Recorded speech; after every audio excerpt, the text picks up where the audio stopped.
The Romans call him Farabius or Al-Farabius because the Arabs called him Al-Farabi. He wanted to talk about everything and anything under the sun. He wanted no limits. He was a polymath. During his lifetime, he spent it as like a gardener. And what he would do is he would garden at the palace, and he would listen to all the political conversations inside, pretending that he's tending to the roses or something. But in reality, he was writing it all down.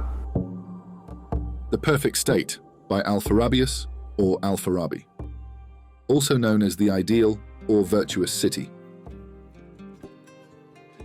Introduction. The ideal city is that expression which evokes the dreams of wise men and philosophers, from Plato to Thomas More, up to the modern era, each with their own perspective on that hoped-for utopian life.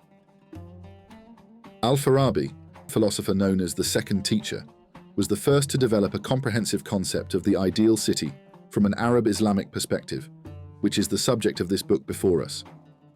The book includes 37 chapters, in which the author addresses 4 main topics: the divine self, represented in the first being, the world, and everything it contains, the human soul, and finally, the perfect state, its ethics, and its fundamental principles.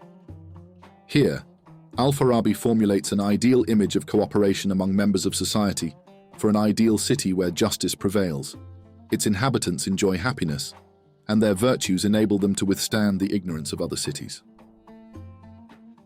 Section 1. The Divine Essence. Chapter 1. On the First Existent. The first existent is the primary cause for the existence of all other existence. It is free from all forms of deficiency, while everything else cannot be devoid of some aspect of deficiency, whether one or more. As for the first, it is devoid of all such aspects. Its existence is the best existence, the most ancient existence, and there cannot be an existence better or more ancient than its existence. It possesses the virtue of existence in its highest forms, and the perfection of existence in its highest ranks. Therefore, its existence and essence cannot be tainted by non-existence at all. Non-existence and opposition can only occur in what is below the orbit of the moon, and non-existence is the absence of that which is supposed to exist. It cannot exist by force, nor in any way, nor is it possible for it not to exist in any manner. For this reason, it is eternal, always existing in its essence and being, without needing anything else to sustain its eternity, but it is sufficient in its essence for its existence and continuity. There cannot be an existence like his existence, nor can there be an existence at a similar level of existence that can be attributed to him or be available to him. It is the existent that cannot have a cause for it, or from it, or for its existence. For it is not a substance, nor is its essence in a substance or in a subject at all. Rather, its existence is devoid of all substance and all subject, and it also has no form. Because form can only exist in a substance, and if it had a form, its essence would be composed of substance and form. And if that were the case, its essence would depend on the 2 parts from which it is composed, and its existence would have a cause, for each of its parts would be a cause for the existence of the whole, and we have established that it is the first cause. His existence also has a purpose and an aim for it to be. Rather, his existence is to fulfill that aim and purpose. Otherwise, it would not be a reason for his existence, and thus, it would not be a primary reason. Nor did his existence benefit from something else older than it, which is that he could have benefited from what is further below it. Chapter 2. The Denial of Partners to Him, the Exalted. It is fundamentally distinct in its essence from everything else, and the existence it has cannot belong to anything else, because everything that has this existence cannot fundamentally be distinct from something else that also has this existence, nor can there be any difference at all, so there cannot be 2, but rather there is only one essence. Because if there were a distinction between them, then what distinguished them would be different from what they shared, and the thing that distinguished each one from the other would be a part of what constitutes their existence, and what they shared would be the other part, making each one divided in terms of speech, and each of its parts would be a cause for the existence of its essence. So there would not be a first, but rather there would be another existing thing that is prior to it, and is the cause of its existence, which is impossible. And if that other is the one by which this is distinguished, and there is nothing in this that distinguishes it from that, except after the thing by which that is distinguished, it follows that the thing by which that other is distinguished from this is the existence that pertains to that, and the existence of this is common to both. Therefore, that other has an existence composed of two things, one that pertains to it, and one that it shares with this. Thus, the existence of that is not the existence of this. Rather, the essence of this is simple and indivisible, while the essence of that is divisible. Therefore, it has two parts that constitute it, and its existence has a cause. Thus, its existence is lesser than the existence of this and inferior to it, so it is not in the first rank of existence. And also, if its existence in the type were outside of it by something else, it would not be complete existence, because the complete is that which cannot exist outside of it with an existence of its type, regardless of what it is. Because the complete in the bone is that which no bone exists outside of it, and the complete in beauty is that which no beauty of its type exists outside of it. And likewise, the complete in essence is that which no thing of its essence exists outside of it. Similarly, everything that is complete among bodies cannot have something else of its type other than itself, like the sun and the moon and each of the other planets. If the first is of complete existence, then that existence cannot belong to anything else other than it. Thus it is singular in existence alone, making it one in this regard. Chapter 3. The denial of the opposite to him. And also, it cannot have an opposite, as this becomes clear when the meaning of the opposite is understood. For the opposite is something that is distinct from the thing, so the opposite of a thing cannot be the thing itself. However, not everything that is distinct is an opposite, nor is everything that cannot be the thing an opposite. But everything that is also antagonistic has the nature of nullifying each other and corrupting each other when they come together.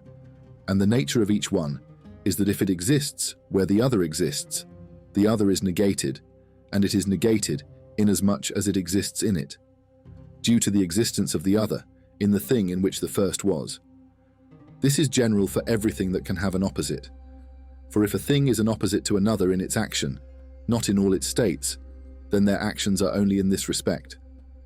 If they are opposed in their qualities, then their qualities are in this respect. And if they are opposed in their essence, then their essence is in this respect. If the first has an opposite, then it is in this respect from its opposite, and it follows that the nature of each one of them is to be corrupted, and it is possible for the first to be nullified by its opposite, and this occurs in its essence. What can be corrupted does not have its essence and existence in its essence.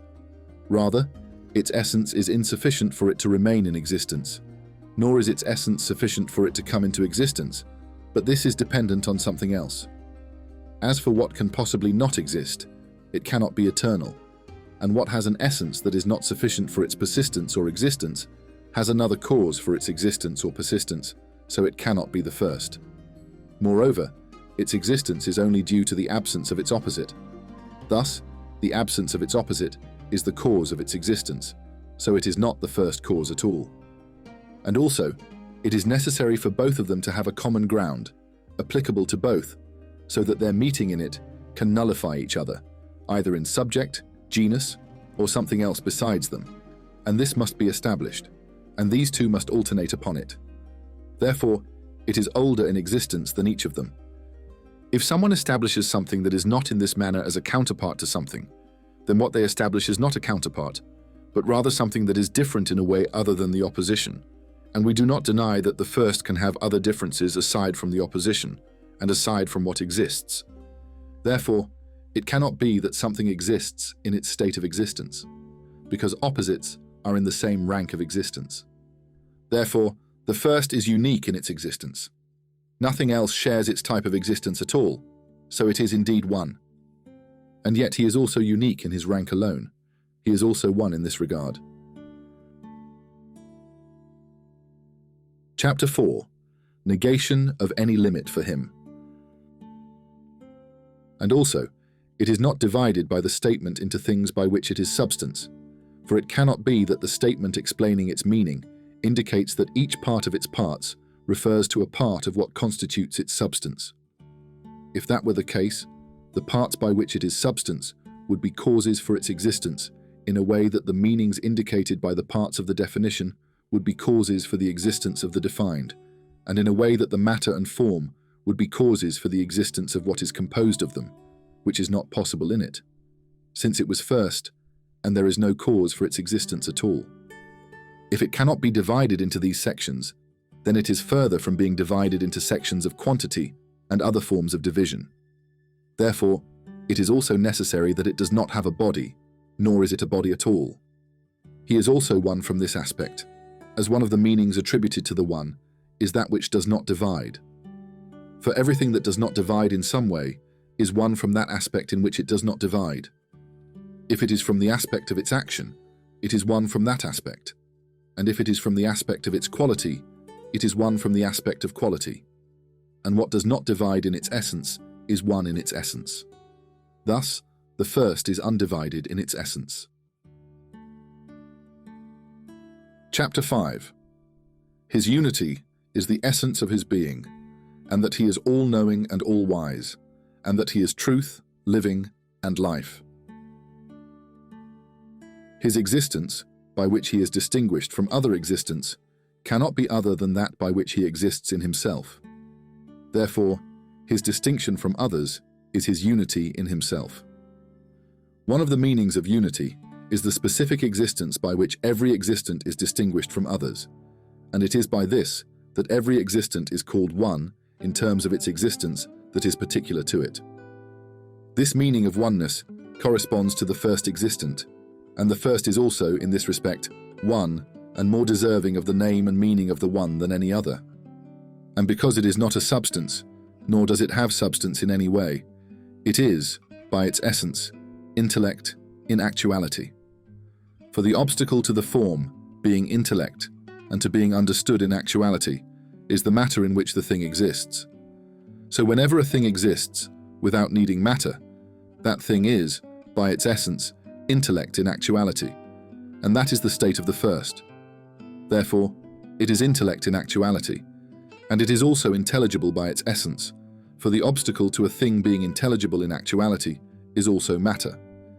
It is intelligible in terms of what it is as intellect, for that which is essentially intellect does not need another essence outside of it to understand it, but it understands itself, thus becoming, by what it understands of itself, both an understanding and an intellect in actuality, and by its essence understanding it, it becomes intelligible in actuality.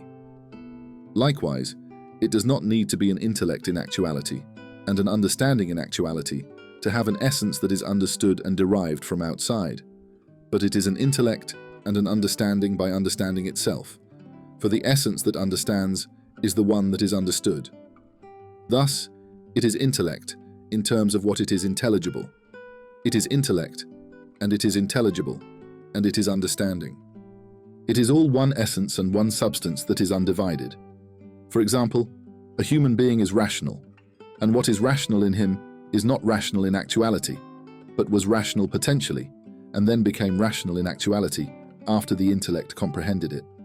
Therefore, what is rational in a human is not what comprehends, nor is the intellect in him ever the rational, nor is our intellect in terms of what is intellect rational, and we are rational not because our essence is intellect. For what we comprehend is not that by which our essence is defined. The first is not so, but the intellect, the rational, and the rationalized in it have one meaning, one essence, and one undivided substance. Similarly, the case is that he is a knower. He does not need another being to learn from in order to gain knowledge that is a virtue outside of himself, nor does he need another being to know him, but he is sufficient in his essence to know and to be known, and his knowledge by itself is nothing but his essence. For he knows and is known and is knowledge. He is one being and one essence. And likewise in that he is wise. For wisdom is to understand the best things with the best knowledge, and what he understands of himself and knows, he knows the best things.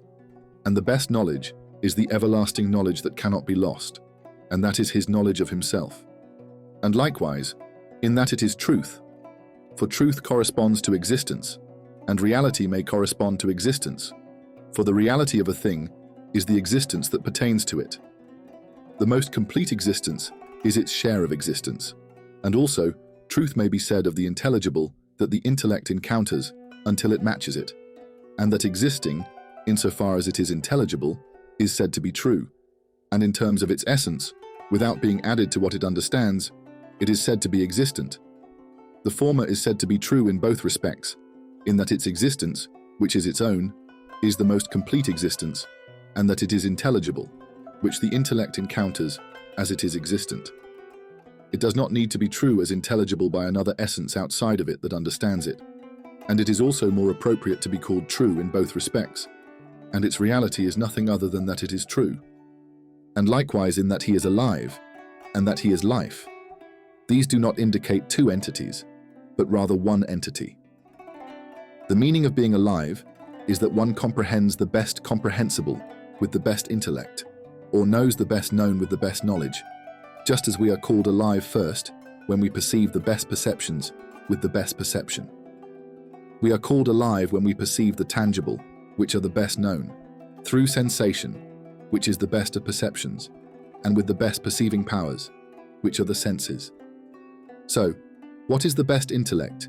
If it comprehends and knows the best of the comprehensible with the best knowledge, it is more deserving to be alive, because it comprehends in terms of what is intellect, and that it is intelligent, and that it is intellect, and that it is knowledgeable, and that it is knowledge, all of which is one meaning.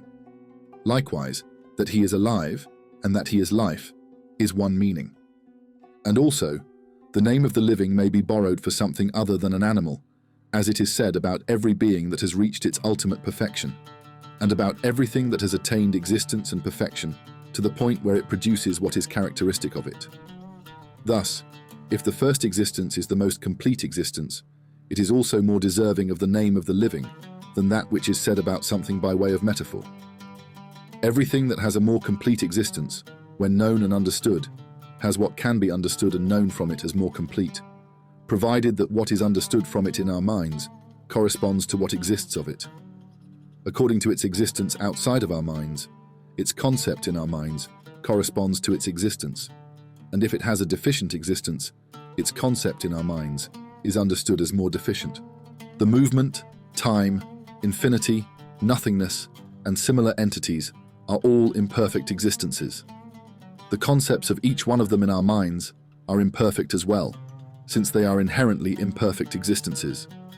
In contrast, numbers, triangles, squares, and similar entities have more complete concepts in our minds because they possess a more complete existence. Therefore, it is necessary that the first, being at the pinnacle of existence's perfection, should also have its concept in our minds at the utmost level of perfection. However, we find the situation to be otherwise, and we should understand that it is not beyond our grasp due to its ultimate perfection, but rather because of the weakness of our intellects and their entanglement with matter and nothingness, which makes it difficult for us to comprehend and conceive it as it truly exists.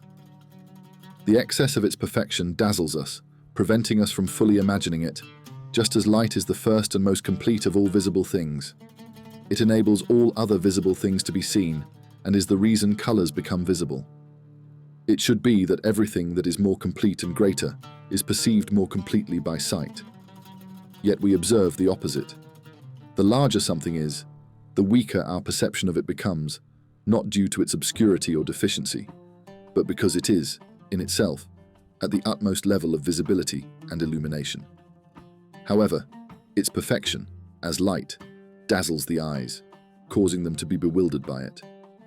Also, the measurement of the first cause, the first intellect, and the first truth, and our intellects.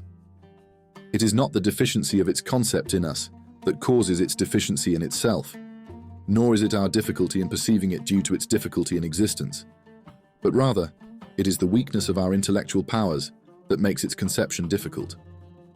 The concepts that exist within us are incomplete, and our perception of them is weak. This can be divided into two types. One type is impossible in itself to be fully conceived and understood due to the weakness of its existence and the deficiency of its essence and substance. The other type is available in terms of understanding and can be conceived in the most complete manner. but our minds and intellectual faculties are incapable of fully grasping it due to their weakness and distance from the essence of that thing, preventing us from conceiving it in its entirety and as it truly is in terms of perfect existence. These two types are at opposite ends of existence, one at the pinnacle of perfection and the other at the extreme of deficiency.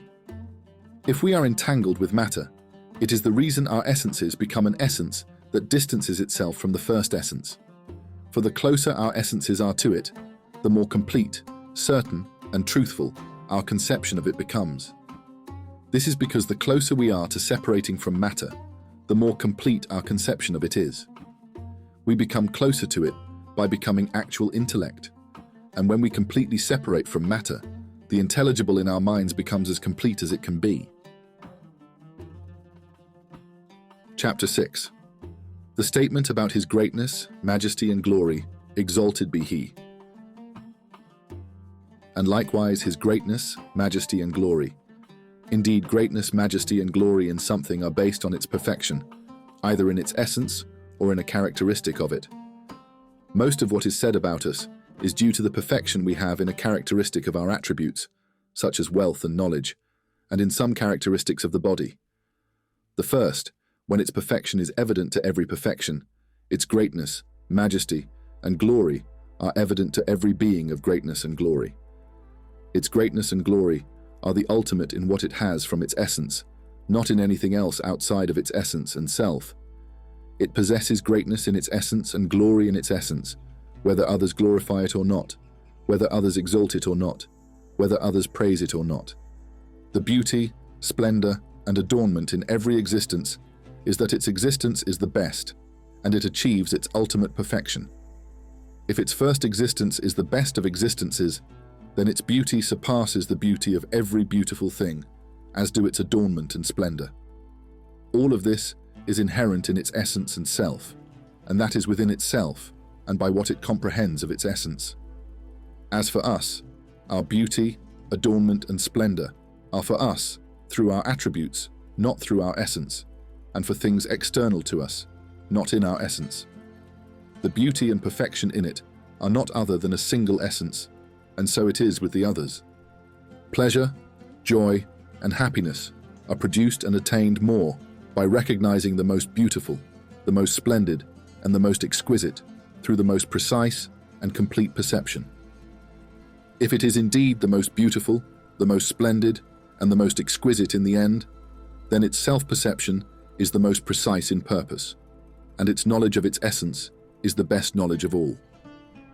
The pleasure that the first experiences is a pleasure whose essence we do not understand, nor do we know the extent of its greatness, except by comparison and addition to the pleasures we find when we have perceived what is more complete and splendid in our perception, and more precise and complete, whether through sensation, imagination, or rational knowledge. In this state, we experience a pleasure that we believe surpasses all pleasures in magnitude, and we feel ourselves fortunate for having attained that ultimate happiness, even if that state is fleeting and quickly fades away. Thus, the measure of its knowledge and its perception, which is better than its essence and the most beautiful and splendid, compared to our knowledge and our perception of what is most beautiful and splendid, is the measure of its joy, pleasure, and happiness in itself, compared to what we attain in pleasure, joy, and happiness in ourselves. Therefore, there is no comparison between our perception and its perception, nor between our knowledge and its knowledge, nor between what is most beautiful to us and what is most beautiful in itself. If there is a comparison, it is a very slight one. Thus, there is no comparison between our enjoyment, joy, and happiness in ourselves and what the first has of that. If there is a comparison, it is a very slight one indeed. For how can there be a comparison between what is a small part and what is of an infinite magnitude in time, and between what is much lesser and what is in the utmost perfection? If what delights in itself and takes joy in it more and is more greatly pleased by it, then it loves itself and adores it and admires it more. It is evident that the first loves itself and adores it and admires it in proportion to itself, and its proportion to our love for what we delight in from the virtue of our own essence is like the proportion of its virtue, and the perfection of its essence to our virtue and perfection that we admire in ourselves. The lover from it is the beloved itself, and the admirer from it is the admired, and the lover from it is the beloved. This is contrary to what exists in us, for the beloved from us is virtue and beauty, and the lover from us is not beauty and virtue. However, the lover has another power, which is not for the beloved, so the lover from us is not the beloved itself. As for it, the lover from it is indeed the beloved, and the beloved is the lover. It is the first beloved and the first adored, whether it is loved by others or not, and whether it is adored by others or not. Chapter 7.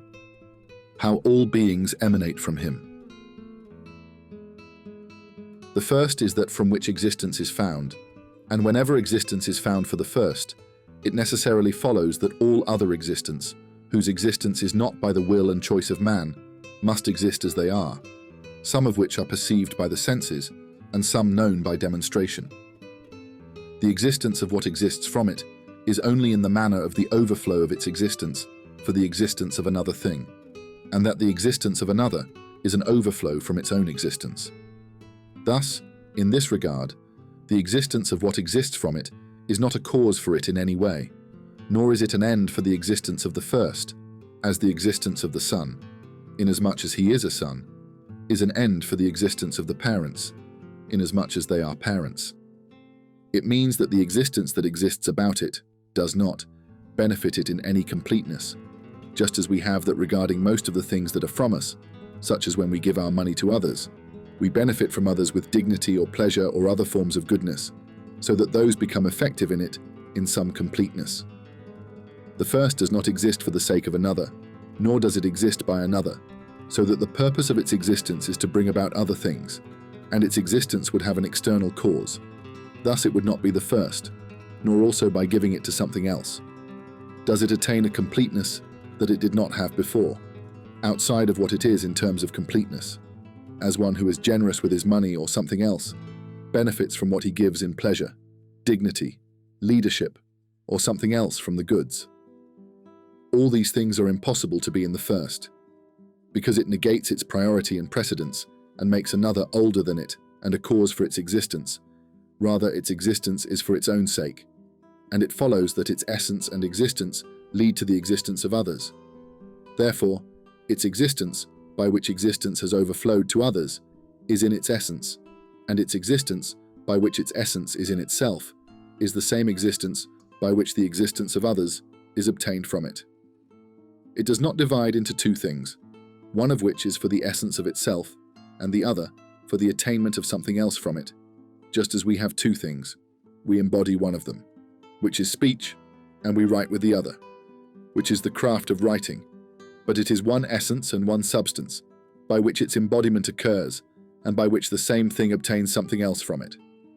Nor does it need to overflow from its existence into something other than itself, nor an accident to be in it, nor a movement to gain a state that it did not have, nor an external tool, just as fire needs, in order to produce steam from water, heat to evaporate the water, and as the sun needs to heat what we have to move itself, so that it gains through movement what it did not have in its state, thus producing heat in what we have, or as the carpenter needs the axe and the saw to achieve separation, cutting, and splitting in the wood. And its existence, from which the existence of another overflows, is not more complete than its existence, which is in its essence, nor is its existence, which is in its essence, more complete than that which overflows into the existence of another. Rather, they are both one essence. Nor can there be an obstacle for it to overflow with the existence of others, neither from itself nor from outside in the first place. Chapter 8. The Ranks of Existence. The existents are many, and despite their abundance, they are unequal. Its essence is an essence from which every existence flows, regardless of how that existence was, whether it was complete or incomplete. Its essence is also an essence. When all existents flow from it in accordance with their ranks, each existent receives its share of existence and its rank from it, starting from the most complete in existence and then followed by what is slightly less complete, and so on until it reaches the existent that if one were to surpass it to what is below it, one would surpass to what cannot exist at all, thus cutting off the existence from existence. Its essence remains an essence from which existence flow without being specific to any existence other than its own. It is generous. Its existence is in its essence, and from it, the existents are arranged, and each existent obtains its share of existence according to its rank from it. It is just, and its justice is in its essence, and this is not due to anything outside its essence. And the essence is also an essence. If the existing things are arranged in their ranks so that they come together, connect, and organize with one another through a union, connection, and organization, the many things become a single entity and are obtained as one thing. The connection and unity among these are due to the essences of some things, such that the essences that give them existence are what unite and connect them. For some things, there are states that depend on their essence, like the love that binds people together. It is a state within them, but it is not their essences that give them existence. This is also derived from the first, because in the essence of the first, many existing things with their essences acquire the states through which they connect and unite. Chapter 9. The names that should be used to call the Most High, exalted be His glory. The names that should be used for the first are those that indicate in the beings we have, and then in the best of them, perfection and the virtue of existence, without any of those names indicating the perfection and virtue that is usually indicated by those names in the beings we have and in the best of them, but rather indicating the perfection that is specific to it in its essence. Also, the types of perfections that are usually indicated by those many names are numerous, and it should not be thought that the types of its perfections indicated by its many names are many types, to which the first is divided and takes on all of them, but rather it should indicate by those many names a single essence and a single existence that is not divided at all. The names that indicate perfection and virtue in the things we have include those that refer to what a thing is in itself, not in relation to something else outside of it, such as the one existing and the living. There are also those that indicate what a thing is in relation to something else outside of it, such as justice and generosity. These names, as far as we are concerned, indicate a virtue and perfection, where their addition to something else outside of them is part of that perfection, so that this addition becomes part of what is indicated by those names, in that the name or that virtue and perfection is constituted by the addition to something else. Whenever such names are transferred and used to refer to the first, we intend for them to indicate the addition that it has to another by what has overflowed from its existence. We should not consider the addition as part of its perfection, nor should we make that perfection, indicated by that name, dependent on that addition. Rather, we should indicate a substance and perfection that necessarily follows that addition, and that the essence of that addition is based on that substance, and that this addition is subordinate to the essence of that substance, indicated by that name. Chapter 10. Secondary existence and how many arise. The first overflows with the existence of the second. This second is also a non-corporeal essence, nor is it in matter. It understands itself and understands the first, and what it understands from itself is not something other than itself. From what it understands of the first, the existence of a third is necessitated, and from what is essentially characterized by its own essence, the existence of the first heaven is necessitated. The third also exists not in matter, and it is by its essence intellect, which understands itself and understands the first. Thus, from the essence that is specific to it, the existence of the sphere of the fixed stars follows, and from what it understands of the first, the existence of a fourth follows. And this is also not in substance, for it understands itself and understands the first. Thus, what it has in its essence that is specific to it necessitates the existence of Saturn's sphere, and what it understands from the first necessitates the existence of a fifth. And this fifth one also exists not in substance. It understands itself and understands the first. By what it embodies from itself, the existence of the planet Jupiter follows, and by what it understands from the first, the existence of a sixth follows. And this also exists not in substance, and it understands itself and the first. By what it embodies from itself, the existence of the sphere of Mars follows, and by what it understands from the first, the existence of the seventh follows. And this also exists not in substance, and it understands itself and the first. By what it embodies from itself, the existence of the sun's sphere follows, and by what it understands from the first, the existence of the eighth follows. And his existence is also not in substance, and he understands himself and the first. Thus, what he embodies from his essence that is specific to him necessitates the existence of the sphere of Venus, and what he understands from the first necessitates the existence of the ninth. And this also exists not in substance. It understands itself and understands the first.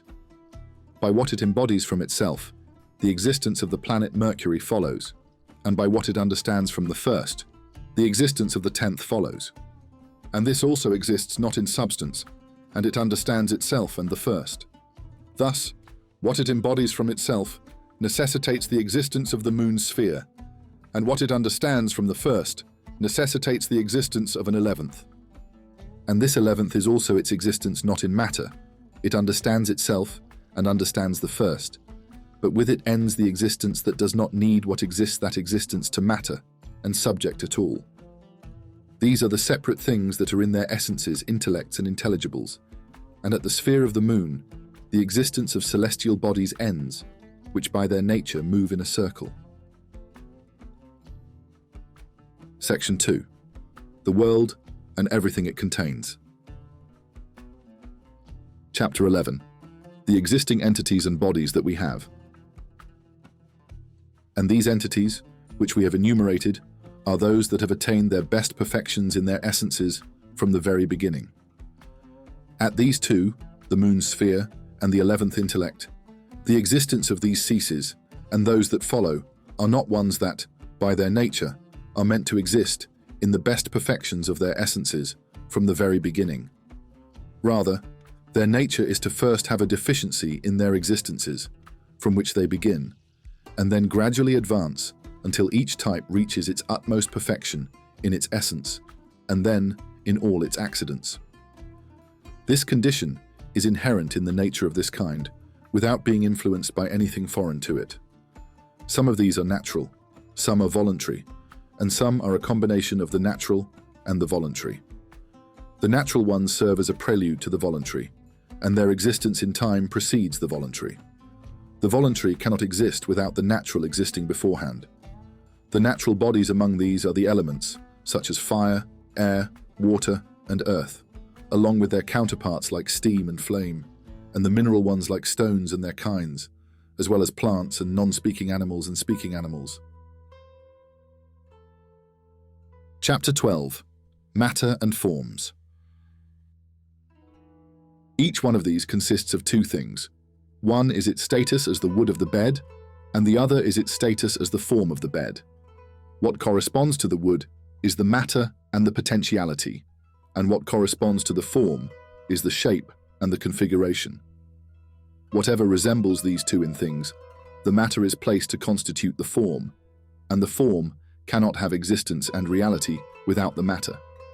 The existence of the matter is for the sake of the form, and if there were no form, the matter would not exist. The existence of the form is not to bring the matter into being, but to achieve the actual essence of the embodied substance, for every type only becomes actually existent, and in its most complete existence when its form is realized. As long as its matter exists without its form, it is merely that type in potentiality. For instance, the wood of the bed, as long as it lacks the form of the bed, is a bed in potentiality, and it only becomes an actual bed when its form is realized in its matter. The lesser existence of a thing is in its matter, and the more complete existence is in its form. The images of these bodies are contradictory, and each one of them can exist and not exist, and the substance of each one is capable of its form and its opposite, and it is possible for the image of the thing to exist in it and not to exist. Rather, it can exist in a different form. The elements are four, and their forms are opposites, and the substance of each one of them is capable of the form of that element and its opposite, and the substance of each one of them is common to all, and it is the substance of itself and of other bodies that are beneath the celestial bodies. Because everything beneath the heavens is derived from the elements, and the substances of the elements do not have their own substances, for they are the primary substances common to everything beneath the heavens. None of these is given its form from the very beginning, but each of the bodies is first given its substance, which is its potential existence only, not actual, since it was only given its primary substance, and therefore it is always striving for what it will take on as its form, and then it continues to progress step by step until it attains the form by which it exists actually. Chapter 13. The division between ranks, hylomorphic bodies, and divine existences.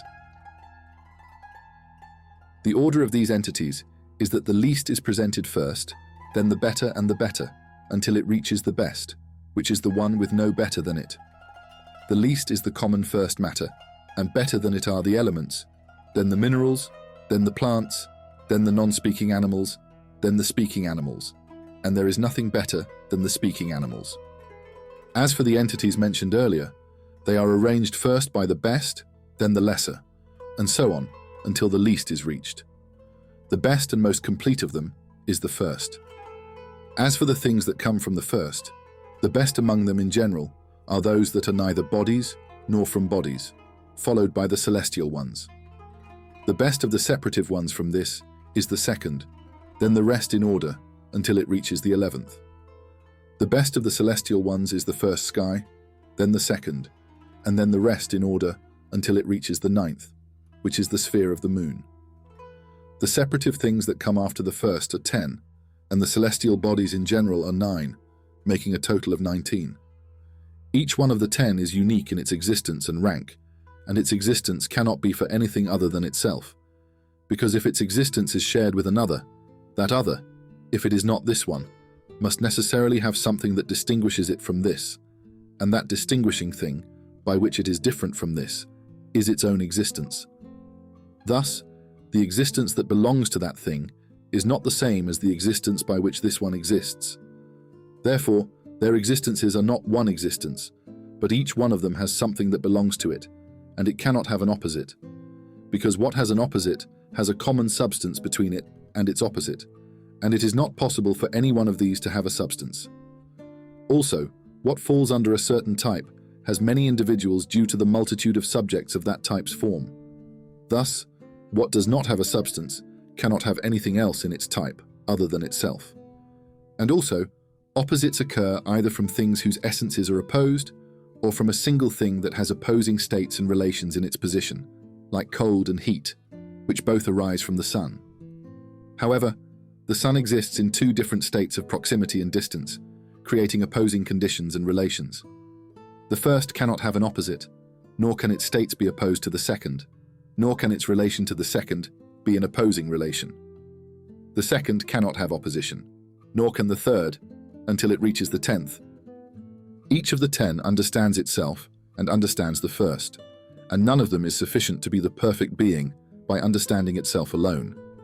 Rather, it only acquires complete virtue by understanding the essence of the first, along with itself. According to the increase of the first's virtue over its own virtue, the joy it derives from itself by understanding the first is greater than the joy it derives from itself when it understands its own essence. Likewise, its pleasure in itself, as it understands the first, is greater than its pleasure in what it understands of itself, according to the increase of the first's perfection over its own perfection, and its admiration for itself and its love for itself, as it understands the first, is greater than its admiration for itself and its love for itself, as it understands its own essence, according to the increase of the first's splendor and beauty over its own splendor and beauty. Thus, the beloved is first, and the admirer is first in relation to what it understands of the first, and second in relation to what it understands of itself. Therefore, the first is also, in relation to this 10, the first beloved and the first adored. Chapter 14. What celestial bodies have in common. The celestial bodies consist of 9 groups in 9 ranks. Each group is encompassed by a single spherical body. The first of these contains only one body, which moves in a very rapid circular motion. The second contains one body that includes other bodies with shared motion, having only 2 types of movement, all of which participate in both movements. The third, and those following up to the seventh, each encompass many bodies that differ in certain movements, specific to each one while sharing in other movements. The nature of all these bodies is the same, differing in types, and there can only be one of each type, with nothing else sharing that type. For instance, the sun has no other body of its kind sharing its existence.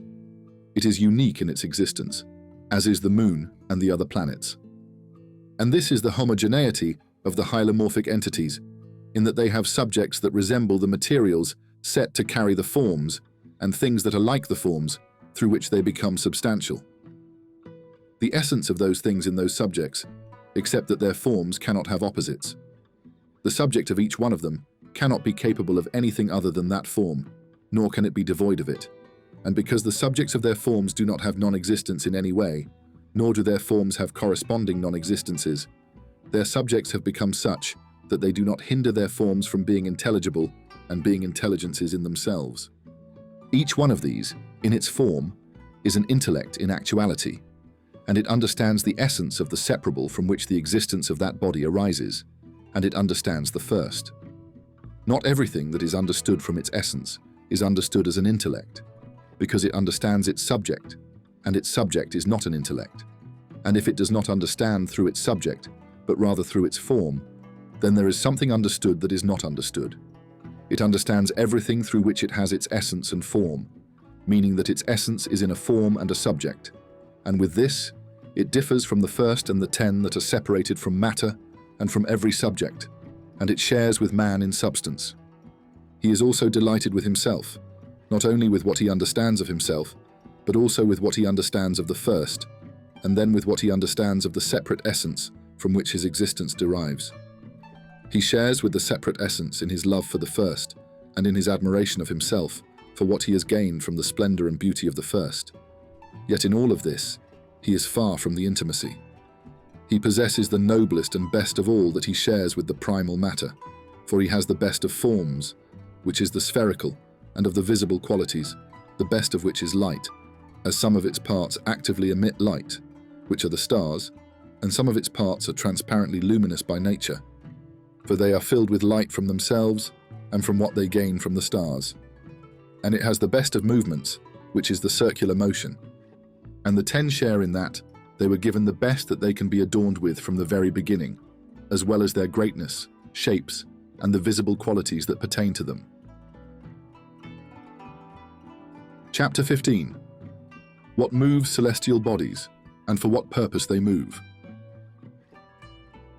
And it differs in that it cannot be given from the very beginning the thing to which it moves, and what it moves towards is the simplest and least significant dimension in the body. For every body is in some location, and the type of location that is for this body is to be around somebody, and what type of this location is this type. It cannot move as a whole from the whole of this type. But this type has parts, and the body that has parts, and no part of the parts of this body is more entitled to a part of the parts of the surroundings. Rather, every part of the body must have every part of the surroundings. Nor can it be more entitled to it at one time than another, but at all times always. And whenever a part of this body is in some part of the surroundings, it needs to have the part that is in front of it. And the two parts cannot be together at the same time, so it needs to vacate what it is in and move to what is in front of it until it has occupied every part of the surroundings. And because the part that it was in is not at one time more entitled to it than another time, it must always have that, and if it cannot have that part, always as one in number, and it becomes one in type, in that it exists for a while and does not exist for a while, then returns to something similar in type, then vacates it for a while, then returns to a third similar one, and vacates it for a while, then returns to a fourth similar one, and so on forever. It is evident that the parts that move, change, and return are in relation to the body around which the sky exists. The meaning of relation is that this is to that, and this is from this, and similar expressions, in that the meaning of where is the relation of the body to the surface of the body it rests upon. Every celestial body is in a sphere, that is, a three-dimensional circle, as the relations of its parts to the parts of the surface of the bodies beneath it are always changing, and each one of them will return in the future of time to similar relations that have preceded. The relation of one thing to another is the least attribute that exists for it, and the farthest attributes from the essence of the thing. For each of the solids and spheres that have motion in relation to each other, either faster or slower than the motion of the other, like Saturn's moon and the moon's sphere, the moon's sphere moves faster than Saturn's moon. Chapter 16. The conditions in which periodic movements occur and their common nature. This is not the differentiation that occurs in its movements according to its addition to others, but it has in itself and by itself, and the slow one of these is always slow, and the fast one is always fast. Also, many of the celestial bodies have different positions from the center and from what is below them, and due to these differences in their positions, each one of them is subject to the condition of sometimes speeding around the earth and sometimes slowing down, aside from the fact that some are always fast and others always slow, in comparison to the movement of Saturn to the movement of the moon. And they are connected by adding some to others, in that they sometimes come together and sometimes separate, and some of them have opposing ratios to one another. Also, they sometimes come closer to some of what is below them, and sometimes move away from it, and sometimes they appear, and sometimes they conceal themselves. So these oppositions affect them not in their essences, nor in the qualities that are close to their essences, but in their ratios, such as rising and setting. For these are two opposing ratios for them in relation to what is below them. And the celestial body is the first of the existents that are affected by opposing things. The first things in which there is opposition are the ratios of this body to what is beneath it, and the ratios of some to others. These oppositions are the lowest of oppositions, and opposition is a deficiency in existence, so the celestial body is subject to deficiency in the lowest of things that are meant to exist. All celestial bodies also share a common nature, which is that they all move in the motion of the first body, including a periodic movement in day and night. This movement is not forced upon what is beneath the first sky, for it is impossible for anything in the sky to move by compulsion. There is also a variation in their essences without contradiction, such as the distinction between Saturn and Jupiter, and between each planet and every other planet, and between each sphere and every other sphere. Then, as we mentioned, there follows a contradiction in their relations, and those relations and their oppositions change and alternate, so that they abandon one relation and become opposed to it, then return to what they had abandoned in type, not in number, so that they have relations that repeat, with some returning over a longer period and others over a shorter period, and states and relations that do not repeat at all. It may also happen that a group of them has relations to one thing that are contradictory, such as some being close to something, while others are far from that very thing. Chapter 17. Why the first form and the first matter occur. It is necessary, due to the common nature that has the existence of the first common matter for everything beneath it, and due to the difference of their essences, to have many bodies with different essences. And due to the opposition of their relations and additions, there exist opposing forms. And due to the change of opposing relations upon it, and their succession, the opposing forms change upon the first matter and succeed one another. And due to the occurrence of opposing relations and conflicting additions to a single essence at the same time among a group of bodies that have a mixture of things with opposing forms and their mixtures, many types of bodies arise from those different mixtures. And from their repeated and returning additions, things that recur, and some of which return in a shorter duration, and some in a longer duration, occur. And regarding what does not repeat from their additions and states, they only happen at a certain time, without having existed previously, and without occurring later, things that happen and do not repeat at all. Chapter 18. The ranks of hylomorphic bodies in occurrence. First, the elements occur, then those that are similar to them and compare with them, such as vapors and their types, like clouds and winds and everything that happens in the atmosphere, as well as their counterparts around and beneath the earth, in water and fire. In the elements, and in each one of those, there are forces that move by themselves towards things that are meant to exist for them, or by them, without an external mover, and forces that act upon each other, and forces that accept the action of one another. Then the celestial bodies act upon them, and they act upon each other, resulting from the gathering of actions from these directions. Many types of mixtures and blends occur, with various quantities, differing without contradiction, and differing with contradiction. It is necessary for the existence of other bodies, so the elements first mix with each other, resulting in many opposing bodies.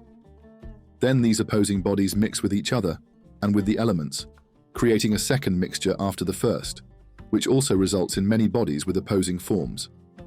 In each of these, there are also forces that act upon each other, and forces that accept the action of others, from the bodies, within them, and forces that move by themselves without an external mover.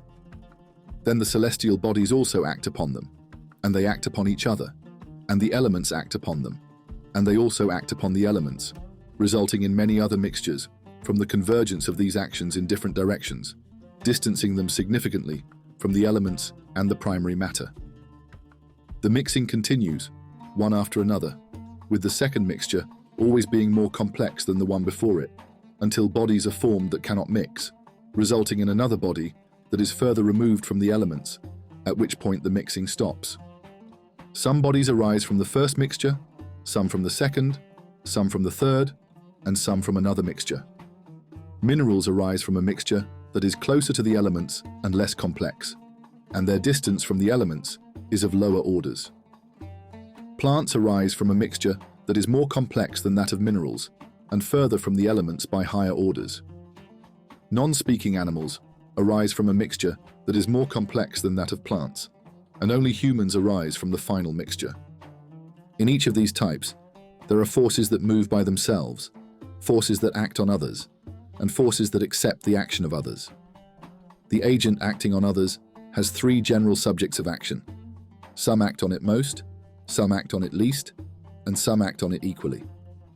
Similarly, the recipient of the action of others can be the subject of three types of agents: that which acts on it most, that which acts on it least, and that which acts on it equally. The action of each one on each one is either by supporting it or by opposing it. Then the celestial bodies act on each one of them with the action of some on others, in that they support each other and oppose each other. What supports, it supports at times and opposes at times, and what opposes, it opposes at times and supports at another time. Thus, the types of celestial actions are coupled with each other, resulting in many mixtures and combinations, leading to many different individuals in each type. These are the causes of the existence of natural things that are under the heavens. Chapter 19. On the succession of forms on matter.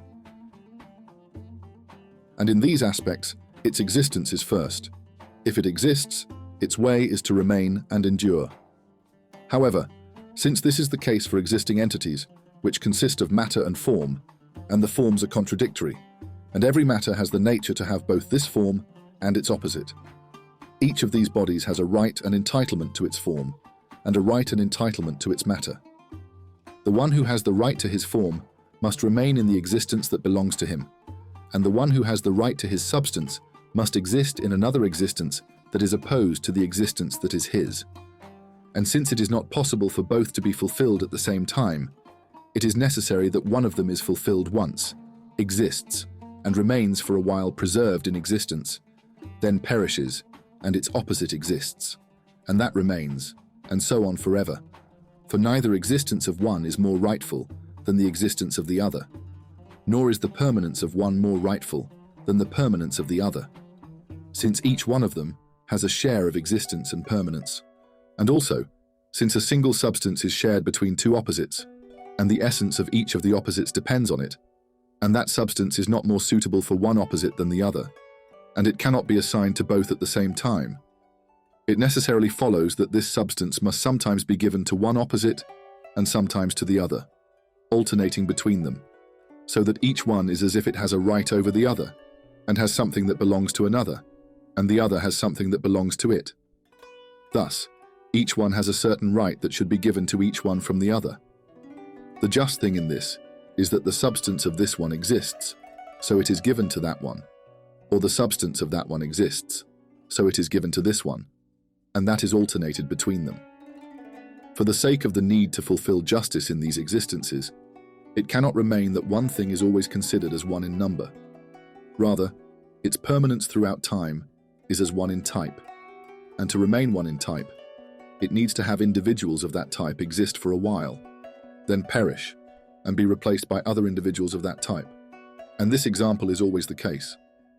Some of these are essences, and some are due to their mixture. As for those that are due to their mixture, some are from a more complex mixture, and some are from a less complex mixture. As for the essences, the destructive opposite of each one is only from the outside, since there is no opposite within its entire body. As for the being from a less complex mixture, the opposites within it are few, and their powers are weak and broken, which is why the destructive opposite within it is weak in power, and it can only be destroyed by an external agent. Thus, the destructive opposite is also from the outside. For what is from a less complex mixture, the destructive opposites are only from the outside. As for those from a more complex mixture, due to the abundance of opposites within them and their compositions, their opposition in different things is more apparent, and the powers of the opposites within them are strong, and they act together with one another. Also, since they are made of dissimilar parts, it does not prevent the existence of opposition, so the destructive opposite can be from both outside and inside its body. What is destroyed by the opposing force from outside does not always decompose on its own, like stones and sand. These and similar substances only decompose due to external factors. As for plants and animals, they also decompose due to opposing elements from within. Therefore, if something from these is chronic, its form remains for a while, as it replaces what decomposes from its body continuously. This replacement can only occur if something takes the place of what decomposes from its body and connects to that body. Otherwise, it sheds its original form and takes on the form of this body itself. This is what happens when it is nourished, as a nourishing force is established in these bodies. Everything that aids this force causes each of these bodies to attract something opposing to itself, shedding that opposition and accepting it within itself, thus cloaking itself in the form it is wrapped in, until this force weakens over time, leading to the decomposition of what the weakened force cannot replace, resulting in the destruction of that body. In this way, it is preserved from internal decomposition, while preservation from external destruction is achieved through the tools provided for it, some of which are within it and some from outside its body.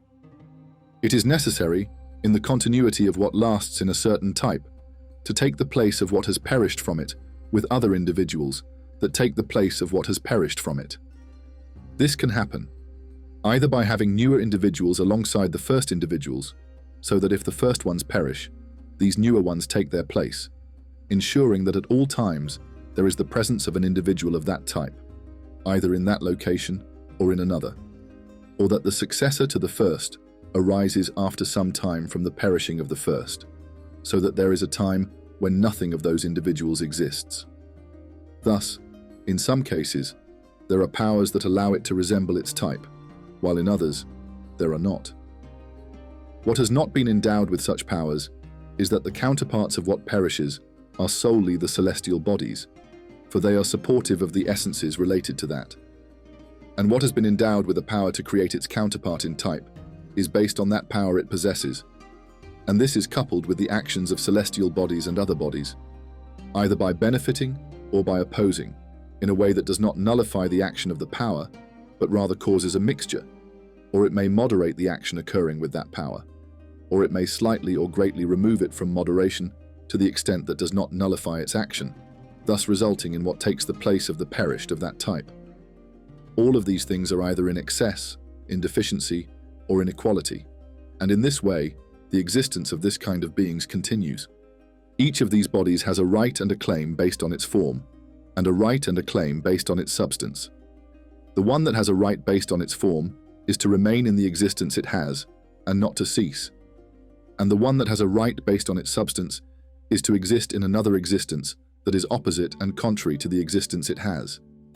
Justice is to fulfill the claim of each one of them, and since it is not possible to fulfill it for both at the same time, it is necessary to fulfill this one at one time and that one at another time, so that one exists and remains for a period while being preserved in existence, and then perishes and finds its opposite, and this is always the case.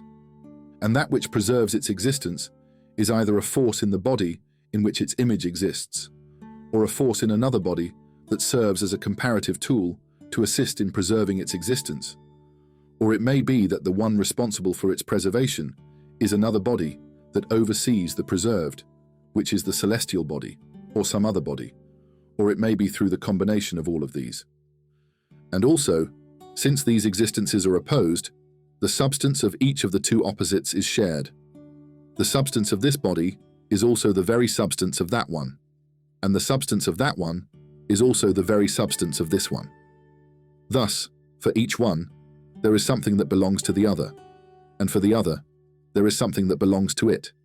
So it is as if each one has a right that should be given to each one from each one.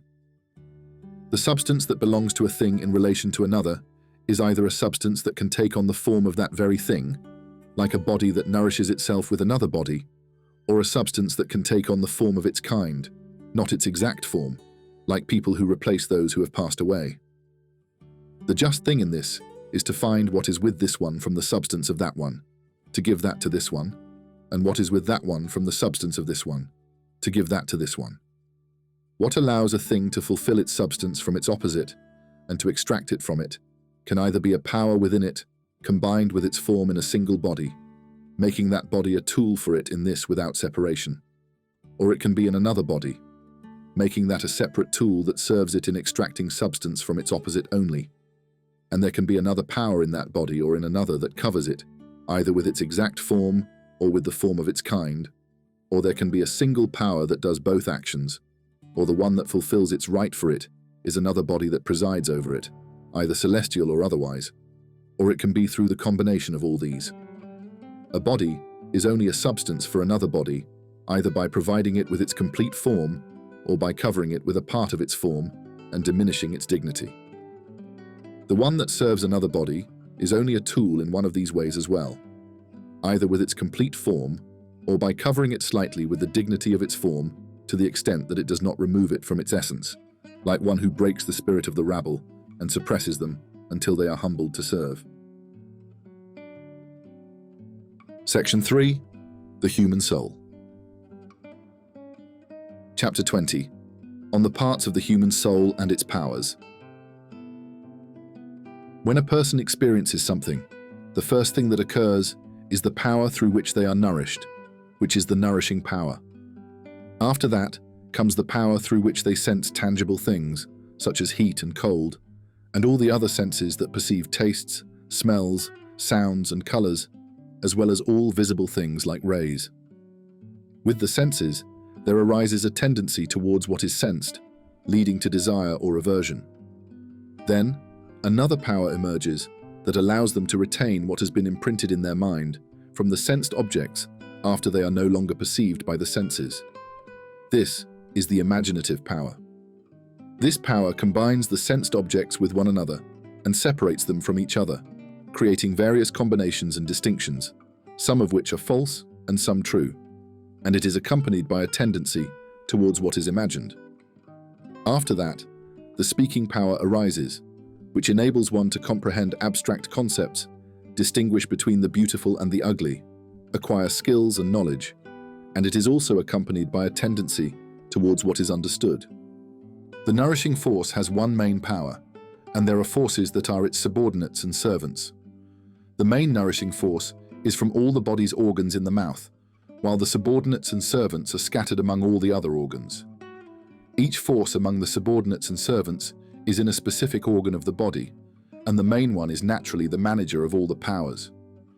All other powers resemble it and imitate its actions, similar to what is naturally the aim of its leader, which is in the heart.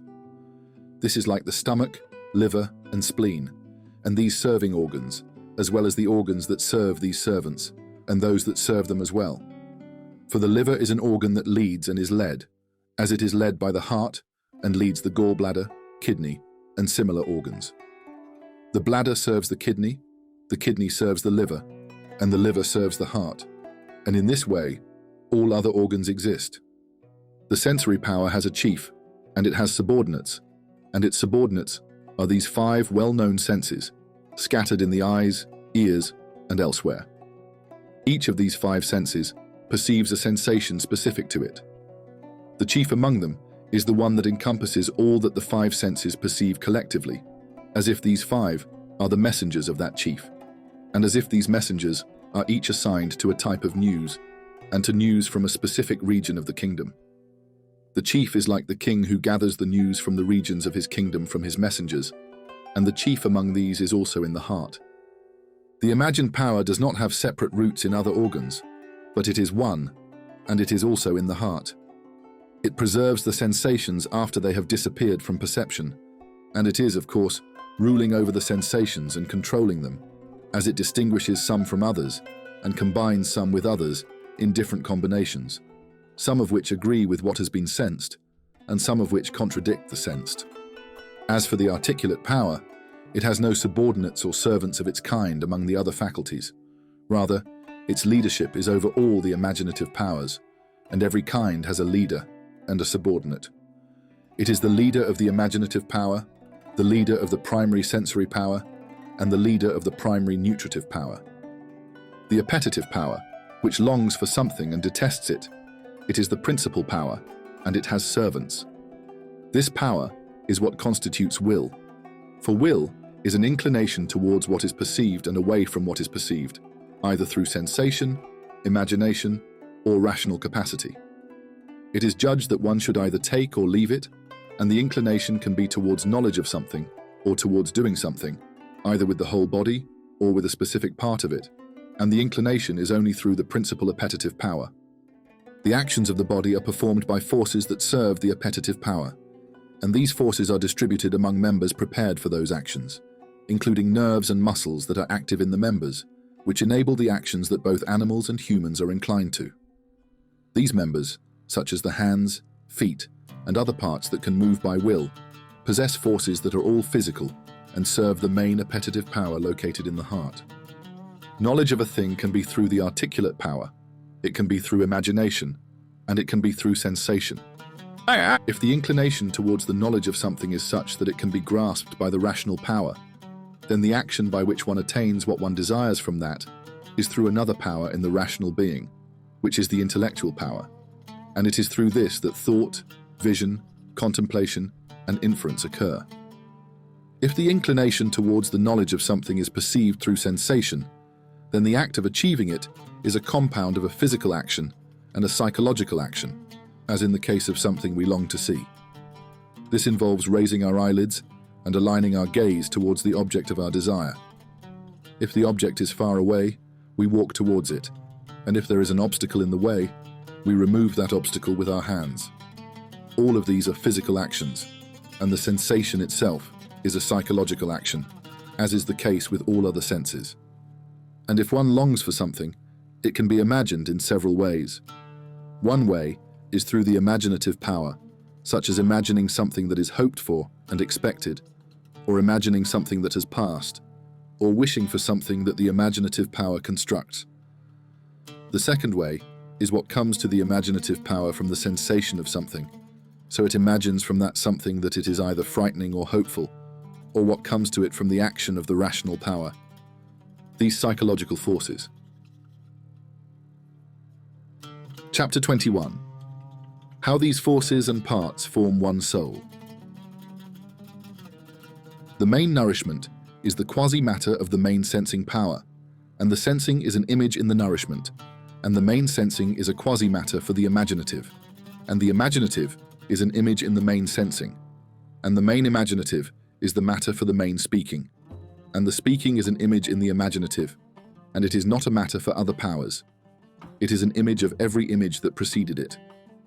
As for the inclination, it is subordinate to the main sensing, the imaginative, and the speaking, in the same way that heat exists in fire as a consequence of what the fire is made of.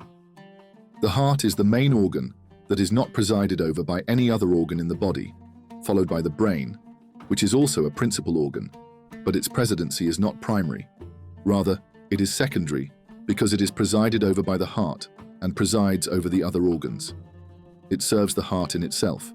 and the other organs serve it according to what the heart intends, of course. This is similar to the owner of a house. He serves himself, and the other members of his household serve him according to what he intends in both matters, as if he replaces him, takes his place, and acts on his behalf. And he is the one who oversees the service of the heart in the noble of its actions. It is from this that the heart is the source of innate heat, from which it spreads to all other organs, and from which they are nourished through the innate animal spirit that spreads in the pulsating veins. The heat that the heart supplies remains preserved in the organs. The brain is the one that regulates the heat that is meant to reach it from the heart, so that what reaches each organ of heat is balanced for it. This is the first function of the brain and the first thing it serves, and it is the most comprehensive for the organs.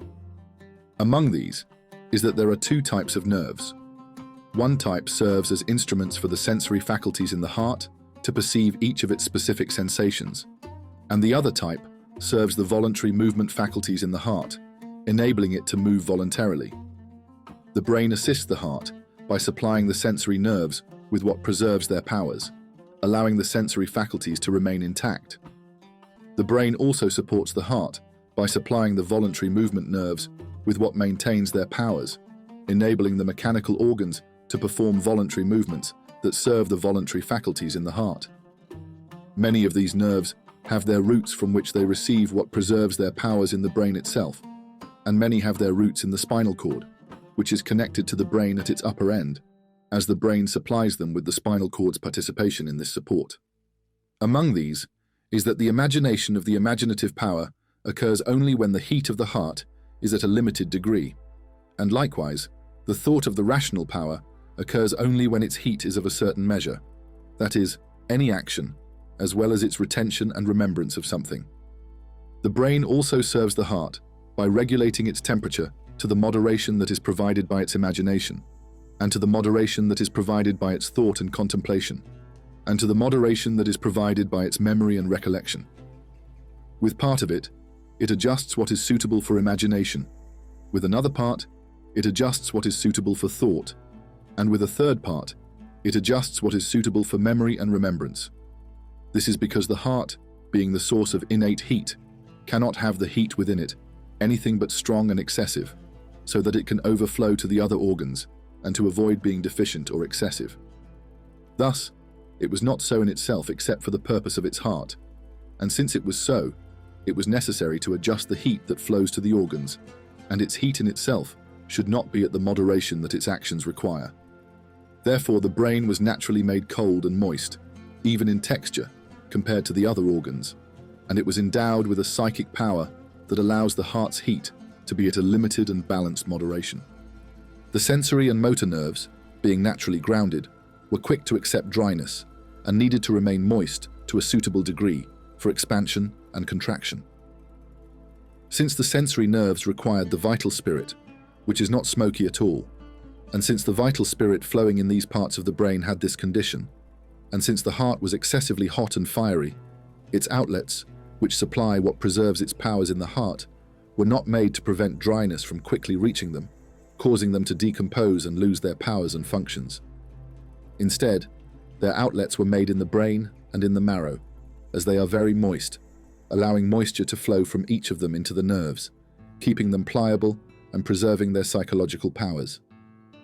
Some nerves require the penetrating moisture to be a gentle, non-sticky water, while others need some stickiness. For those that needed gentle, non-sticky water, their outlets were made in the brain, and for those that needed their moisture to be sticky, their outlets were made in the marrow. For those that needed their moisture to be minimal, their outlets were made below the vertebrae and the coccyx. Then after the brain comes the liver, followed by the spleen, and then the reproductive organs.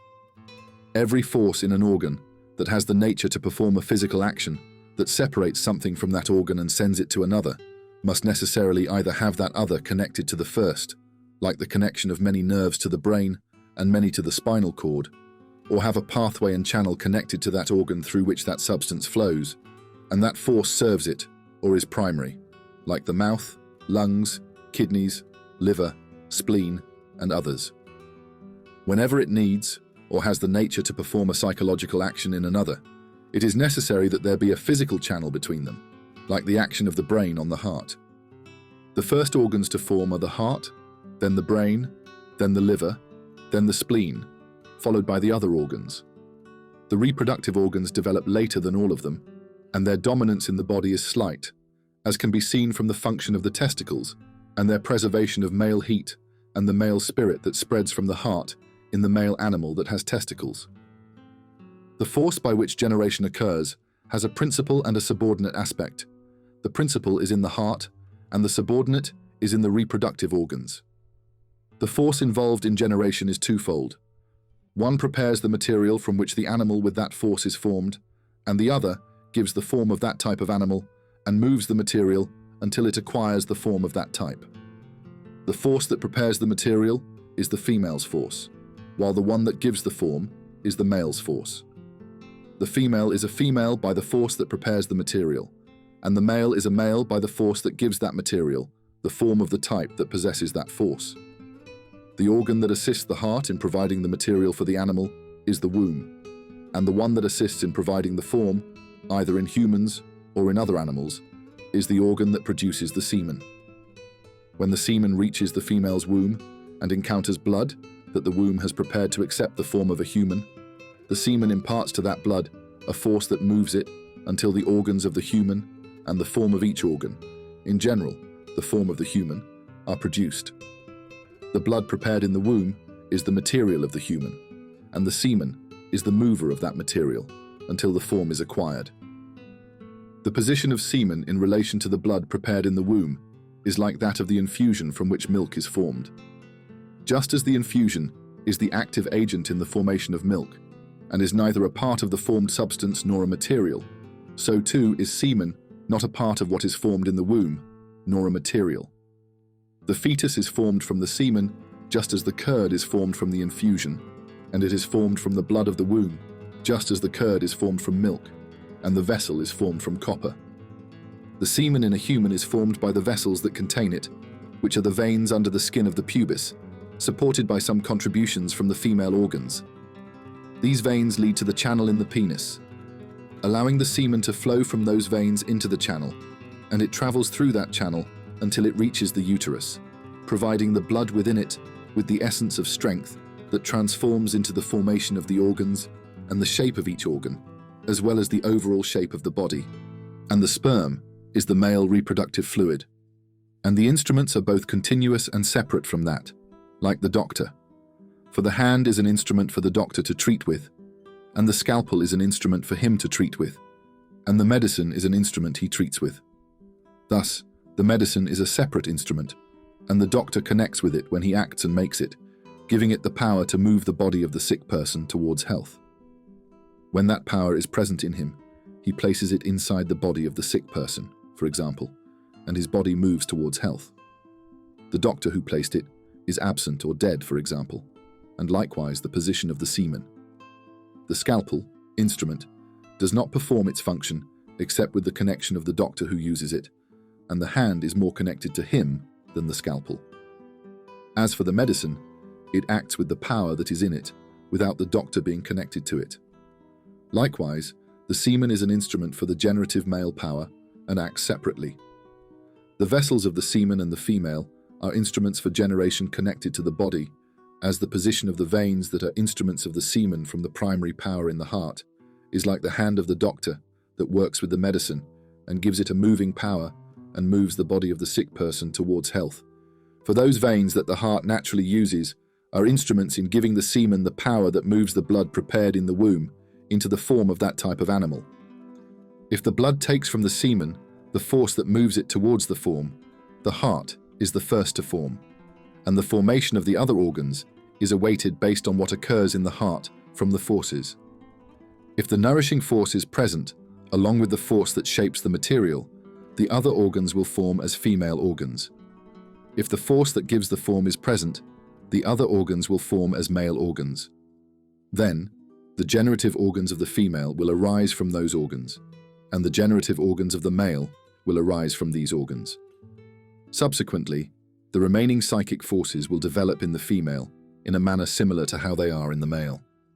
These two forces, I mean the masculine and the feminine, are separate in humans, while in many plants, they are completely united in one individual, like many plants that are formed from seeds.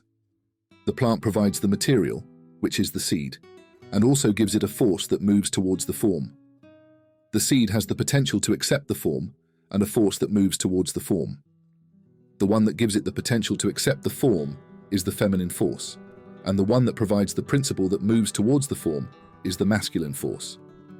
There may also be in animals those that follow this path, and there are also those in which the female power is complete, coupled with a deficient male power that acts to some extent and then passes, requiring external assistance, like those that lay eggs in the wind, and like many species of fish that lay eggs and then deposit them, followed by the males, who apply moisture to them. Any egg that receives some of that moisture becomes a living creature, while that which does not receive it spoils. As for humans, it is not so. Rather, these two powers are distinguished in two individuals, each of whom has specific organs.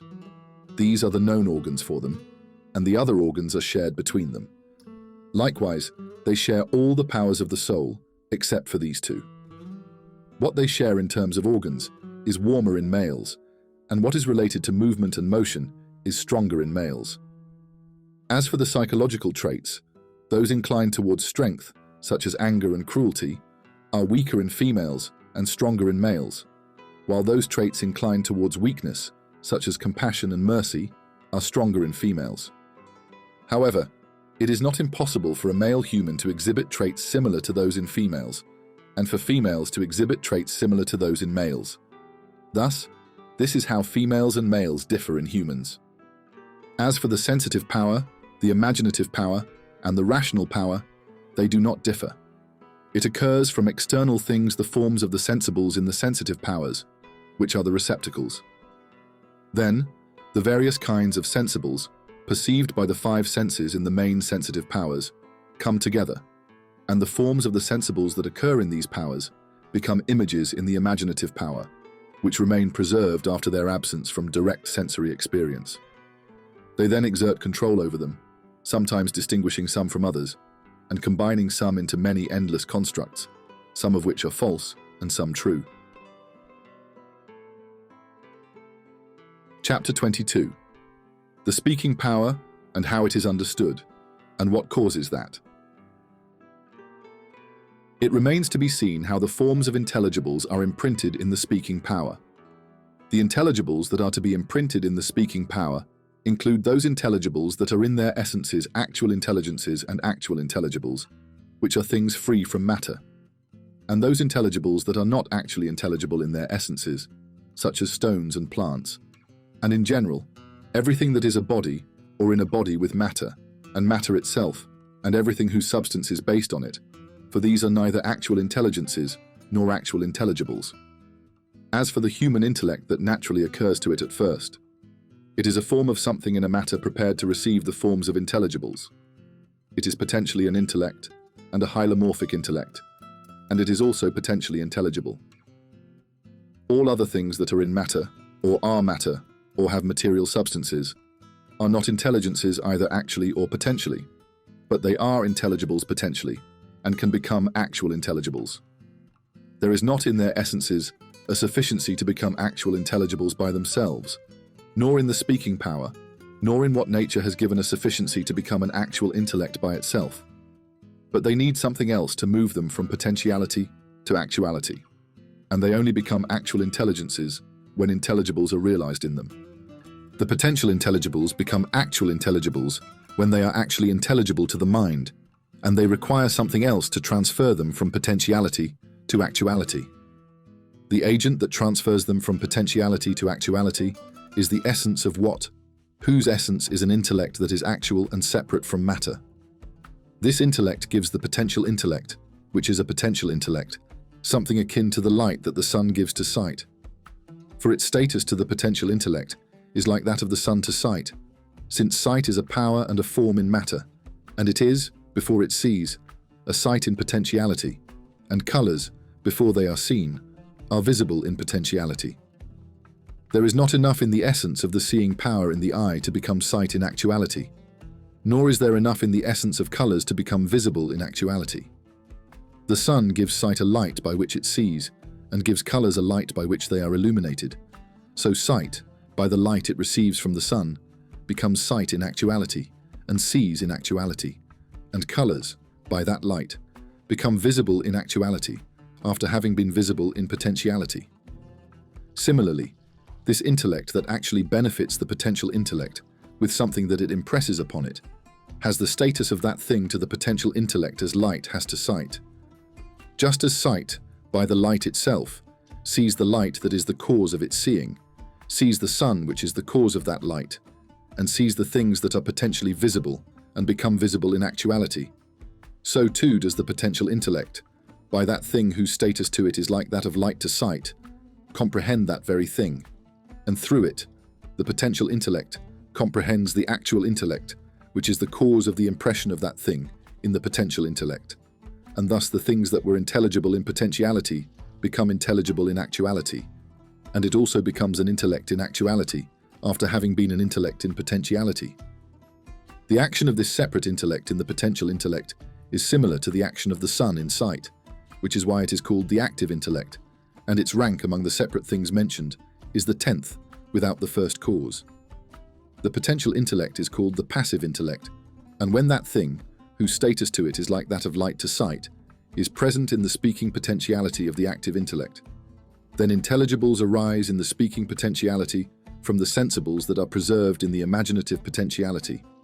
And these are the first intelligibles that are common to all people, such as that the whole is greater than the part, and that equal quantities of the same thing are equal. The first common principles are of three types. One type is the principles of scientific geometry.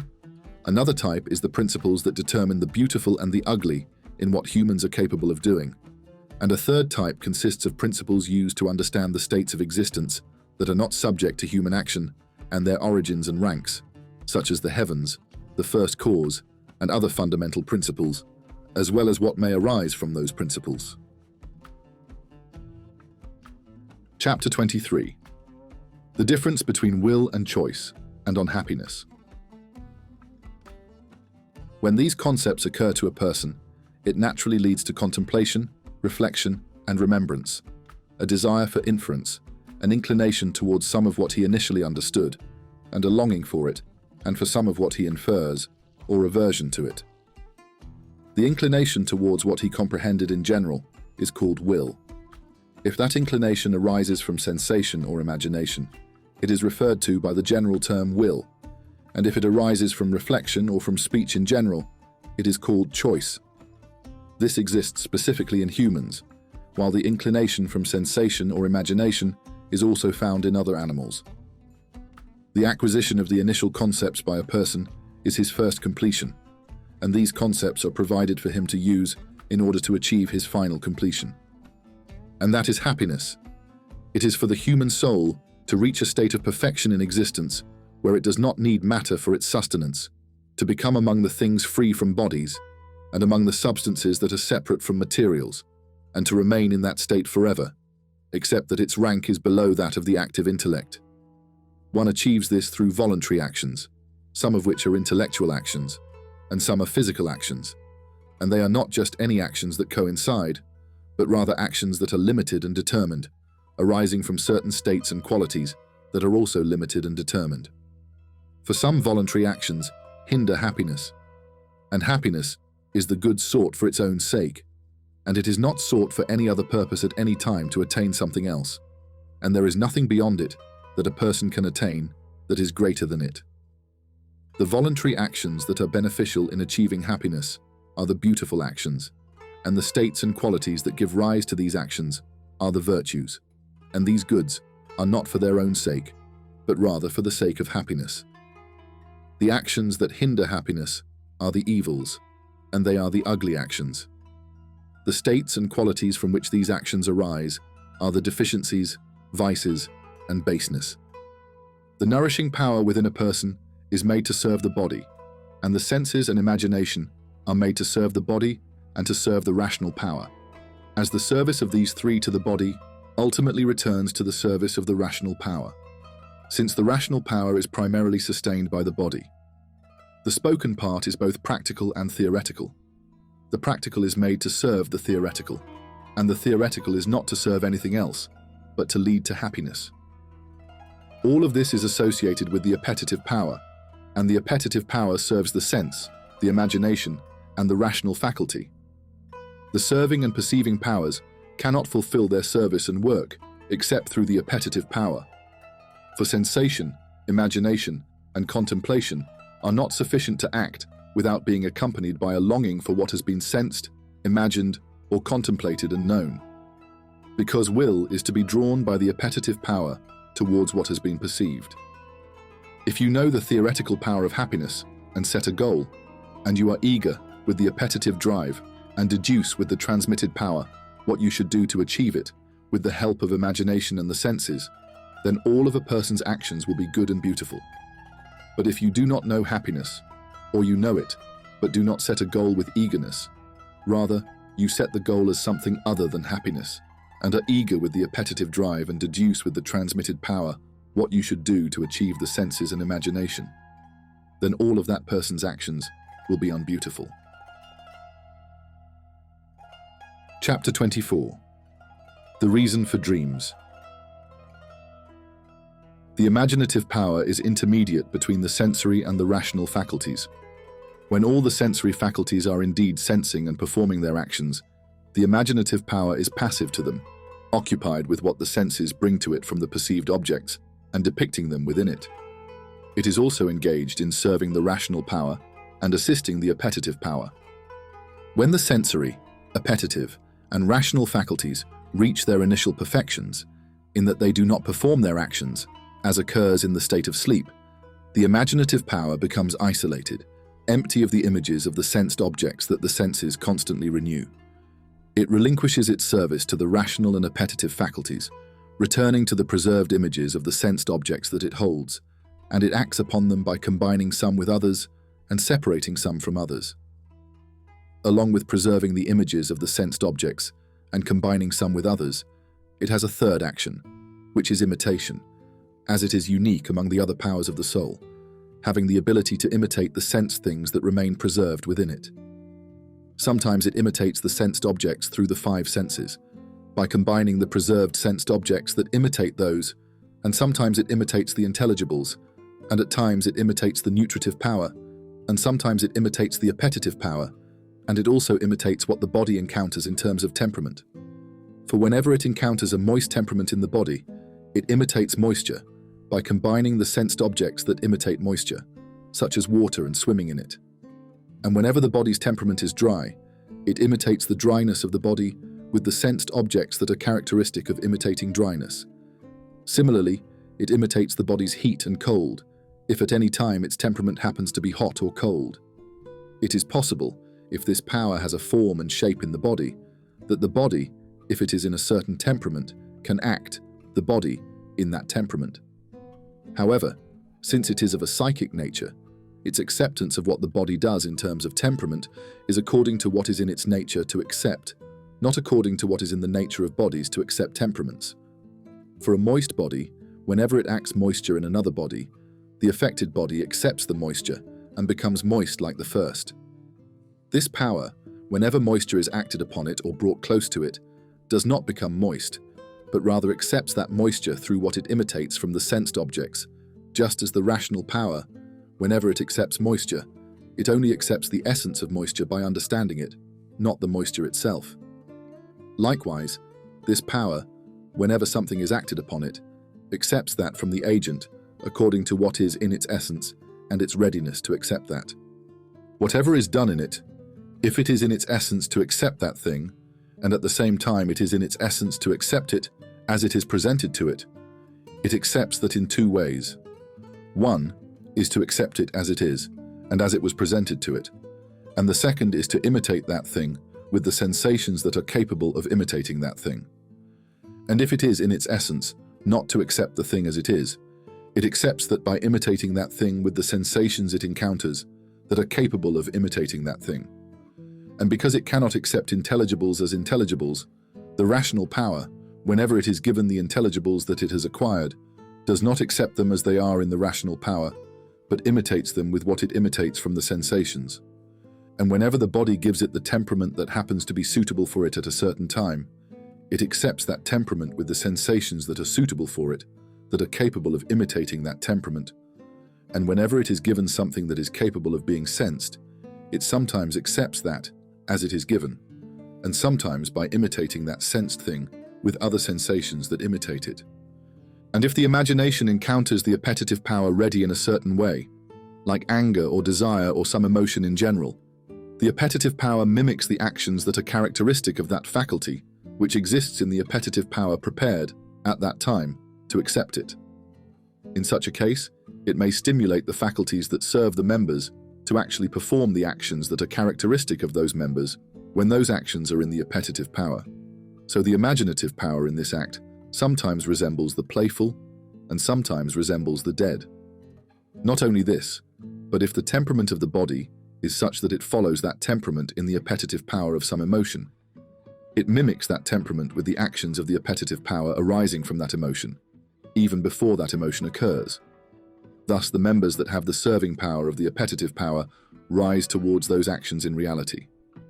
From this, if the temperament of the body becomes one that follows that temperament in the appetitive power of the desire for copulation, the imagination mimics that temperament with the actions of copulation.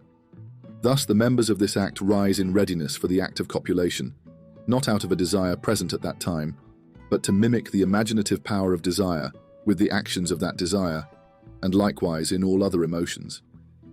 Similarly, a person may rise from sleep and strike another, or rise and flee without any external stimulus, as the imaginative power mimics that thing in place of that thing, as if it had actually occurred. It also simulates the speaking power by mimicking what has occurred in it from the intelligibles with the things that are suitable for it to mimic the intelligibles. So it mimics the intelligibles that are at the end of perfection, such as the first cause and the things that transcend matter and the heavens, with the best and most complete of the sensibles, such as the aesthetically pleasing things, and it mimics the incomplete intelligibles with the lowest and least of the sensibles, such as the aesthetically displeasing things, and likewise, that power simulates all the pleasing sensibles.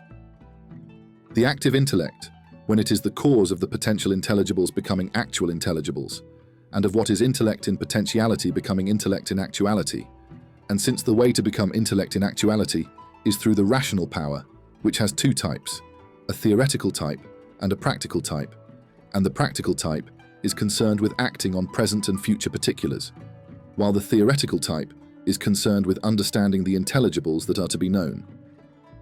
The imaginative power is a continuation of the two types of rational power, for what the rational power receives from the active intellect, which is akin to the role of light in vision, may overflow onto the imaginative power, so the active intellect has some influence on the imaginative power, sometimes providing it with the intelligibles that are to be obtained in the theoretical rationale, and sometimes with the tangible particulars that are to be obtained in the practical rationale. The imaginative power accepts the intelligibles in a way that resembles the tangible things it composes. It sometimes accepts particulars by imagining them as they are, and sometimes by resembling them with other tangible things. And this is what the practical rationale is concerned with doing thoughtfully, some of which are present and some are to occur in the future. However, what the imaginative power obtains from all of this, without the mediation of thoughtfulness, occurs in these things after being derived through thoughtfulness. So what the active intellect provides to the imaginative power from particulars, through dreams and true visions, and from the intelligibles it accepts by taking their resemblance in place through divine conjectures. All of these may occur in sleep, and they may occur in wakefulness. But those that occur in wakefulness are few and less common among people, while those in sleep are mostly particulars, and the intelligibles are few. Chapter 25. Revelation and Seeing the Angel. This is because, if the imaginative power in a certain person is very strong and complete, and the external sensations that come to it do not completely overwhelm it, nor do they serve the rational power, but rather, while being occupied with these two, it has a great deal of excess that it also acts upon with its own specific actions, and its state when occupied with these two. During wakefulness is like its state when it is free from them during sleep, And since much of this is given by the active intellect, the imaginative power imagines it by mimicking the visible sensations. Then that imaginative power returns and is imprinted in the sensitive power. When its images are received by the common sense, the visual power is affected by those images, and they are imprinted in it. Consequently, from what is in the visual power, those images are produced in the illuminated air that connects to the sight achieved by the ray of vision. When those images are present in the air, what is in the air returns, and it is imprinted from the head in the visual power that is in the eye, and that is reflected back to the common sense and to the imaginative power. Since all of these are interconnected, what the active intellect provides from that becomes visible to this person. If it happens that what the imaginative power has created consists of tangible things at the pinnacle of beauty and perfection, the one who sees this will say that God has a magnificent and wondrous greatness, and he will witness extraordinary things that cannot exist among all other beings at all. It is also possible that a person, when his imaginative power reaches the peak of perfection, may receive, in his wakefulness, from the active intellect, the present and future particulars, or their imitations from the tangible, and he may receive the imitations of the separate intelligibles and all noble existences, and see them. Thus, with what he has received from the intelligibles, he will have a prophetic insight into divine matters. This is the highest rank that the imaginative power can reach, and the most complete level that a person can attain through his imaginative power. And beyond this, those who see all of these, some in their wakefulness and some in their sleep, and those who imagine all these things in themselves, do not see them with their eyes. And beyond this, there are those who see all of these only in their sleep, and their statements, which they express, are imitative statements, symbols, riddles, substitutions, and comparisons. Then these vary greatly. Some accept particulars and see them only in wakefulness, and do not accept abstract concepts, while others accept abstract concepts and see them in wakefulness, but do not accept particulars. Some accept some, and see them without others, and some see something in their wakefulness, but do not accept some of these in their sleep, and some do not accept anything in their wakefulness, but only accept what they accept in their sleep. Thus they accept particulars in their sleep, and do not accept abstract concepts. Some accept something from these and something from those, and some accept only something from particulars, and in this most exist, and people also differ in this. All of this assists the speaking power, and there are conditions that change a person's temperament, making them ready to accept some of this from the active intellect at times of wakefulness, and sometimes in sleep. Some of them retain this for a while others do so for a certain period, and then it fades away. There are also conditions that affect a person, corrupting their temperament and distorting their imaginations. They see things that the imaginative power constructs on those forms that have no existence, nor are they imitations of what exists, and these are the deluded and the insane and their likes. Section 4. The Perfect City, or State. Chapter 26. The Need for Human Beings to Socialize and Cooperate.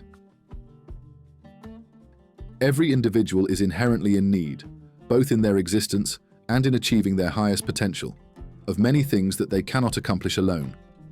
Rather, they require a group where each person contributes something that the individual needs. Since each person is in this situation, it is impossible for a person to attain the perfection for which natural disposition was created, except through the gatherings of many cooperating individuals, where each one provides for another some of what they need for their existence. Thus, from the collective contributions of the group to each individual, all that is needed for their existence and to reach perfection is fulfilled. And for this reason, the number of human beings has increased, leading to the formation of human societies on Earth. Among them are the complete ones and the incomplete ones, and the complete ones are three: major, medium, and minor. The greatest, the gatherings of the community, are all over the inhabited world. The middle, the gathering of a nation in part of the inhabited world, and the smallest, the gathering of the people of a city in part of the dwelling of a nation. And the incomplete, the gathering of the villagers, the gathering of the neighborhood, then a gathering in the street, and then a gathering in a house. The smallest is the house, and both the neighborhood and the village belong to the city, except that the village serves the city, while the neighborhood is a part of it. The street is a part of the neighborhood. The house is a part of the street. The city is a part of the dwelling of the nation, and the nation is a part of the totality of the inhabitants of the world. The best good and the utmost perfection can only be attained first through the city, not through a gathering that is lesser than it. Since the essence of good is to be attained through choice and will, and likewise evils are only present through will and choice, it is possible to make the city a means for cooperation in achieving certain goals that are evils. Therefore, every city can lead to happiness. The city that aims for cooperation in matters that truly lead to happiness is the virtuous city, and the gathering through which cooperation is achieved for attaining happiness is the virtuous gathering.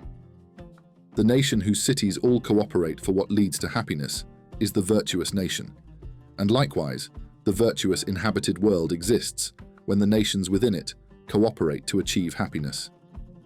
The ideal city resembles a complete and healthy body, where all its members cooperate to sustain the life of the organism and to preserve it. Just as the body has different members with varying natures and strengths, it has one main member, which is the heart, and the ranks of its members approach that leader. Each one of them is endowed by nature with a power to perform its function, seeking what is naturally the aim of that main member. There are other members that have powers to perform their actions according to the aims of those that have no intermediary with the leader. These are in the second rank. There are other members that act according to the aims of those in this second rank, and so on, until we reach members that serve and do not lead at all. Similarly, the city has parts that differ in nature and vary in forms, and it has a human who is the leader, with others whose ranks approach that leader. In each one of them, there is a form and a quality that enables it to act in a way that fulfills what is intended by that leader. These are the people of the highest ranks, and below them are those who act according to the aims of these, who are in the second rank. Below these, there are also those who act according to the aims of these, and thus the parts of the city are arranged until we reach those who perform their actions according to their own aims, and these are the ones who serve and are not served, and they are in the lowest ranks, being the lowest of all. However, the members of the body are natural, and the entities that have natural powers. And the parts of the city, even if they are natural, the entities and faculties by which they perform their actions for the city are not natural, but voluntary. Noting that the parts of the city are naturally endowed with a diverse nature that qualifies one human for another, for one thing over another. But they are not parts of the city by the nature they possess alone, but by the voluntary faculties that they acquire, which are the crafts and similar things. And the powers that are the members of the body by nature, their counterparts in the parts of the city, are faculties and voluntary entities. Chapter 27. The main member. Just as the main member of the body is, of course, the most complete and perfect of its parts in itself and in what concerns it, and it has the best of everything it shares with another member, and there are also other main members that are subordinate to it, and their leadership is beneath that of the first, while they are under the leadership of the first, leading and being led. So too is the head of the city, the most complete part of the city in what concerns it, and it has the best of everything it shares with others, and there are people subordinate to it who lead others. Just as the heart is formed first, and then it is the reason for the existence of the other organs of the body, and the reason for their powers to be obtained and their ranks to be arranged. If one of them is impaired, it is the one that provides what removes that impairment.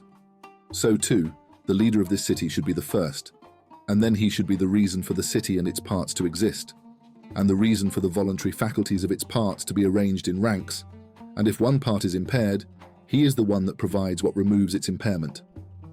Just as the members that are closer to the main member perform natural actions according to the purpose of the primary leader, which is of a higher status, and those that are lesser in status perform actions of a lower rank until it reaches the members that perform the least honorable actions. Likewise, the parts that are closer to the leadership of the city perform voluntary actions of a higher status, and those lesser perform actions of a lower rank until it reaches the parts that perform the least honorable actions. The meanness of actions may be due to the meanness of their subjects. If those actions are of great significance, like the action of the bladder and the action of the lower intestines in the body, it may be due to their lack of significance, or perhaps because they are very easy. Likewise, the state in the city, and likewise every sentence whose parts are coherent, organized, and naturally connected, has a principal state among all these parts. And this is also the case with existence. The first cause's relation to all other existence is like the relation of the ruler of the ideal city to all its parts. The pure from matter is closest to the first, followed by celestial bodies, and below the celestial are hylomorphic bodies. All of these follow the first cause and pursue it, and each existent does so according to its capacity, but they pursue the purpose in ranks. The lesser follows the purpose of what is slightly above it, and that one follows the purpose of what is above it, and likewise for the third, until it reaches that which has no intermediary between it and the first at all. Thus, in this order, all existents pursue the purpose of the first cause. Those that were given everything necessary for their existence from the very beginning have followed from the outset the first and its aim, and have returned to occupy the higher ranks. As for those that were not given everything necessary for their existence from the beginning, they have been given a power to move towards that which they expect to attain, and in this, they pursue what is the purpose of the first. Likewise, the ideal city should be, for all its parts, should follow its actions in accordance with the aim of its primary leader in order. And the leader of the ideal city cannot be just any person by agreement, because leadership can only be based on two things. One is that one must be naturally and inherently suited for it, and the second is through the disposition and voluntary capacity. Leadership is attained by those who are naturally suited for it, so not every profession can be one that leads, but most professions are those that serve in the city, and most natures are natures of service. In professions, there are those that can lead and serve other professions, and there are professions that are only for service and cannot lead at all. Thus, it is not possible for the profession of leading the ideal city to be any profession by mere agreement, nor any capacity by mere agreement. Just as the first ruler in a species cannot be presided over by anything of that species, like the head of the members, who cannot have another member presiding over him, so it is with every ruler in general. Likewise, the first ruler of the virtuous city should have a craft that cannot be served by another craft at all, nor can another craft preside over it at all. Rather, his craft should be a craft aimed at its purpose, serving all crafts, and he is the one whom all actions of the virtuous city aim for. This person should be a human who is not presided over by any other human at all. Rather, this person should be one who has completed himself, becoming both intellect and intelligible in actuality.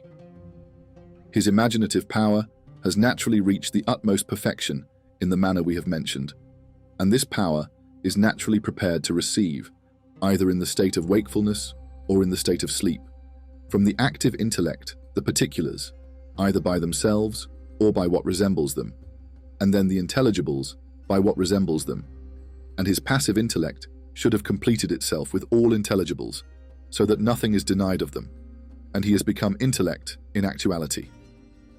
Any person who has completed their passive intellect with all rational concepts, and has become an actual intellect and an actual concept, and whose concept is what is understood, then they attain an intellect that is actually above the passive intellect, more complete and further removed from matter, and closer to the active intellect, which is called the acquired intellect. It becomes a medium between the passive intellect and the active intellect, with nothing else between it and the active intellect. Thus, the passive intellect is like matter and the subject of the acquired intellect, and the acquired intellect is like matter and the subject of the active intellect, while the rational power, which is a natural form, serves as the material subject for the active intellect, which is actually intellect. The first rank that makes a person a human is to obtain the natural form capable of becoming an actual intellect, and this is common to all. There are two ranks between it and the active intellect. They are that the passive intellect becomes actual, and that the acquired intellect is obtained. Between this person who has reached this level of the first rank of humanity and the active intellect, there are two ranks. And if the complete passive intellect and the natural form are considered as one thing, the same as the composite of matter and form is one thing, And if this person takes on a human form, which is the actual passive intellect, there would be only one rank between him and the active intellect. If the natural form is considered the matter of the passive intellect that has become an actual intellect, and the passive intellect is the matter of the acquired intellect, and the acquired intellect is the matter of the active intellect, and if all of this is taken as one thing, then this person is the human in whom the active intellect has settled. If this occurs in both parts of his rational power, namely, the theoretical and the practical, and then in his imaginative power, this person is the one who receives revelation. So God, exalted and glorified, reveals to him through the active intellect. What flows from God, blessed and exalted, to the active intellect, is then conveyed by the active intellect to his passive intellect through the acquired intellect, and then to his imaginative power. Thus, what flows from him to his passive intellect makes him wise, a philosopher, and fully rational, and what flows from him to his imaginative power makes him a prophet warning of what will be, and informing of what is now, about, particulars, with a presence that comprehends the divine. This person is at the highest ranks of humanity and the highest degrees of happiness, and his soul is complete, united with the active intellect in the manner we have described. This person is the one who understands every action that can lead him to happiness. This is the first condition of a leader, and then he must also have the ability with his tongue to express his imagination well in speech about everything he knows, and the ability to guide well towards happiness and the actions that lead to happiness, and he must also have physical stability to directly engage in the actions of particulars. Chapter 28. The Qualities of the Virtuous City's Leader. Traits of the First President. This is the leader who is not presided over by any other human being at all. He is the Imam, the first leader of the virtuous city, the leader of the virtuous nation, and the leader of the entire inhabited world. This state can only be achieved by one who naturally possesses 12 qualities that he was created with.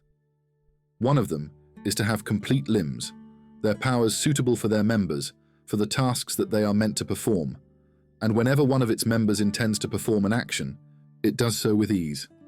Then he must, of course, be well understood and able to comprehend everything that is said to him, responding with his understanding according to what the speaker intends and according to the matter at hand. Then he should have a good memory for what he understands, what he sees, what he hears, and what he perceives, and in general, he hardly forgets it. Then he should be sharp-witted, intelligent. If he sees something with the slightest indication, he should be aware of the direction indicated by the evidence. Then he should be eloquent, with his tongue able to express fully everything he harbors. Then he should be fond of learning and benefiting, submissive to it, easy to accept, not troubled by the fatigue of teaching, nor harmed by the toil that comes from it. Then he should not be greedy for food, drink, and sexual relations, of course avoiding play and detesting the self that exists apart from this. Then he should be fond of truth and its people, and hate falsehood and its people. Then he should be noble-minded, loving dignity. His soul naturally rises above all that is disgraceful, and it aspires by nature to what is higher than that. Then the dirham, dinar, and all the worldly possessions should be insignificant to him. Then he must, of course, be a lover of justice and its people, and a hater of oppression and its people, giving half to its people and others and encouraging it, and he should support those who are subjected to oppression, being accommodating to everything he sees as good and beautiful. He must be just, not difficult to lead, nor unruly or contentious when called to justice, but difficult to lead when called to oppression and to what is ugly. Then he should be strong-willed about what he sees should be done, bold in it, daring without fear, and not weak in spirit. Traits of the Second President. The gathering of all these qualities in one person is difficult. Therefore, there is no one who is born with this nature except one after another, and the least of people. If such a person exists in the virtuous city, and then acquires, after growing up, those 6 conditions mentioned before, or 5 of them, without the counterparts from the imaginative side, he would be the leader.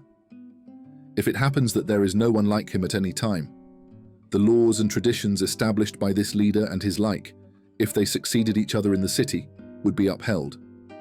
The second leader who succeeds the first would be the one who possesses those conditions from his birth and childhood, and after he grows up, he would have 6 conditions. One of them is to be wise.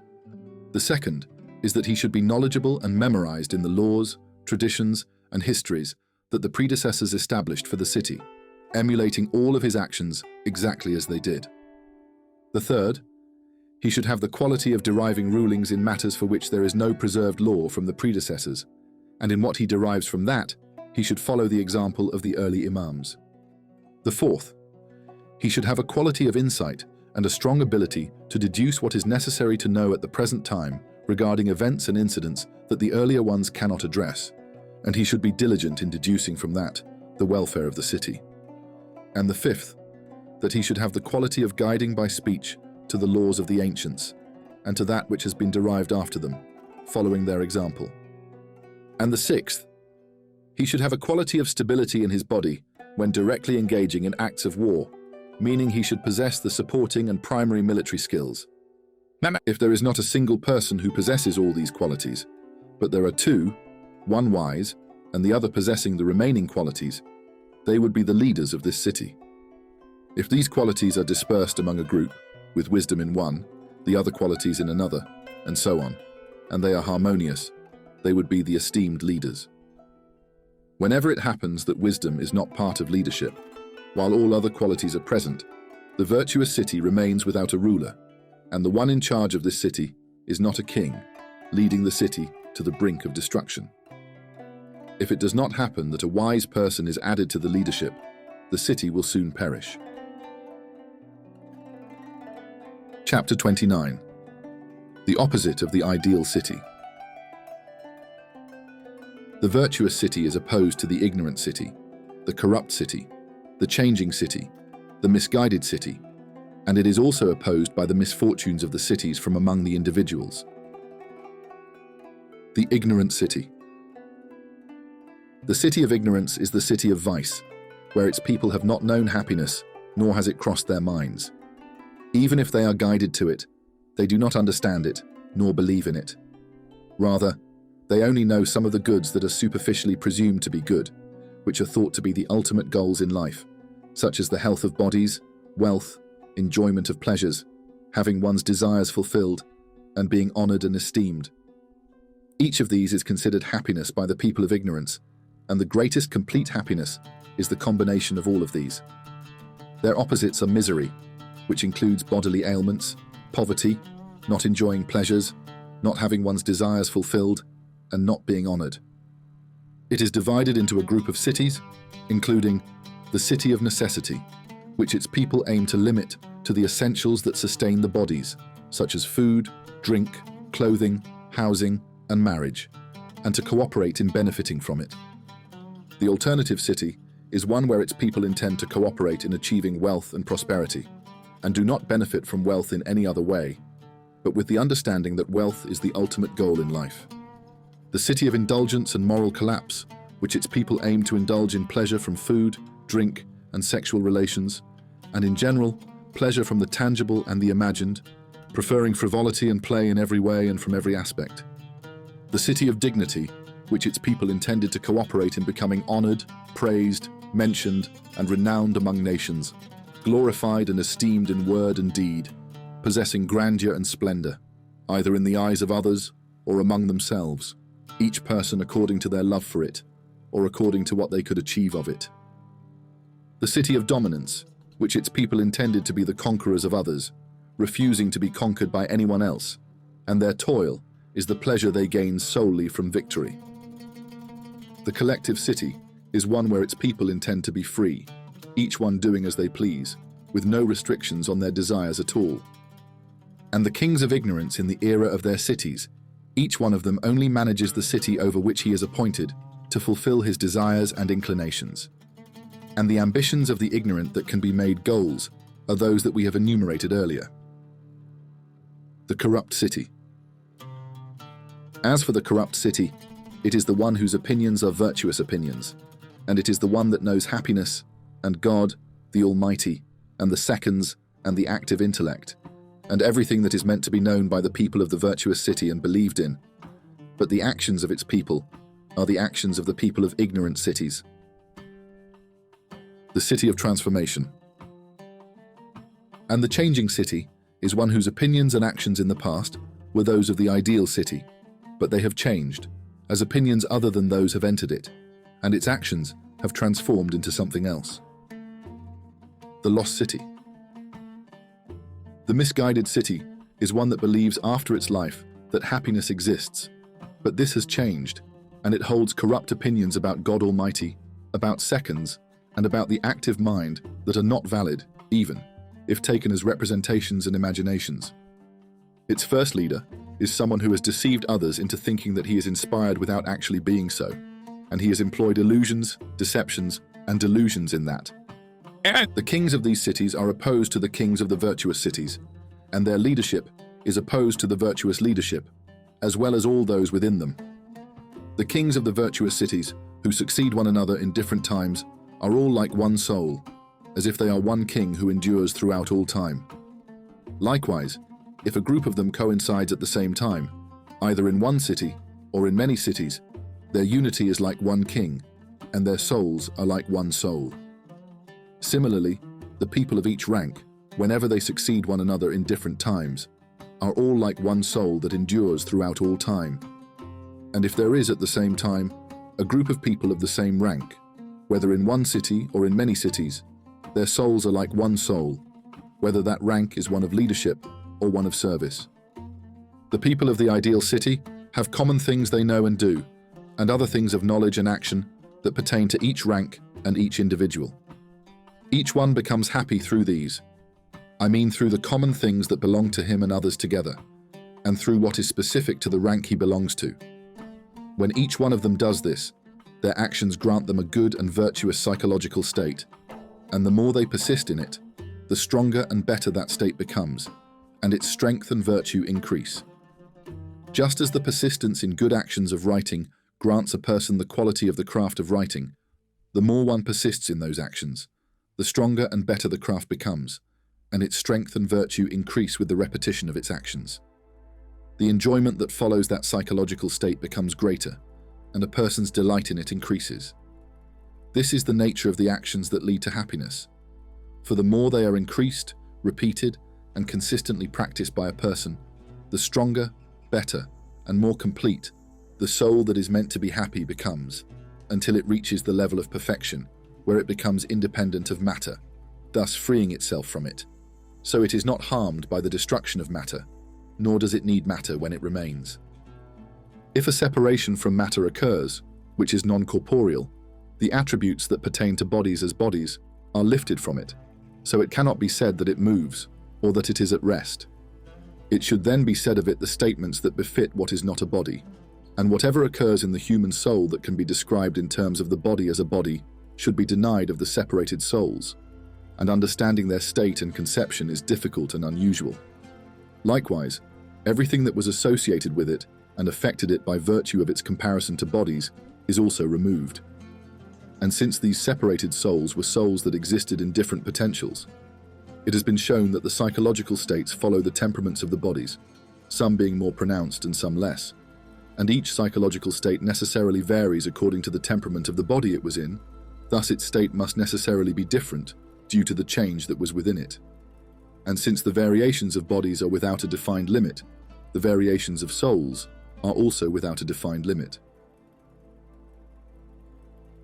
Chapter 30. The connection of souls with one another. And when a group has passed away, their bodies have perished, and their souls have been freed and have attained happiness, another group follows them in their rank, taking their place and performing their actions. When this group also passes away and is freed, they too will attain happiness to the ranks of those who have gone before. Each one connects with its counterpart in type, quantity, and quality, and because they are not bodies, their gathering, no matter how extensive, does not constrict one another's space. Since they do not exist in places at all, their meeting and connection with one another is not in the manner that bodies exist. The more similar and separate souls there are, and the more they connect with one another in a reasonable manner, the greater the pleasure of each one becomes. And as those who come after them join in, the pleasure of those who now encounter the past increases, and the pleasures of the past are heightened by the connection of those who follow them. Because each one understands itself and understands its like many times over, thus increasing the quality of what is understood. The increase of what meets there is similar to the increase in the power of the act of writing, as the writer continues to engage in writing actions. The succession of some with others in the increase of each one serves as a substitute for the repeated actions of the writer, which enhance the strength and virtue of their writing. And since those who follow are endless, the increase in the powers and pleasures of each one extends through time without end.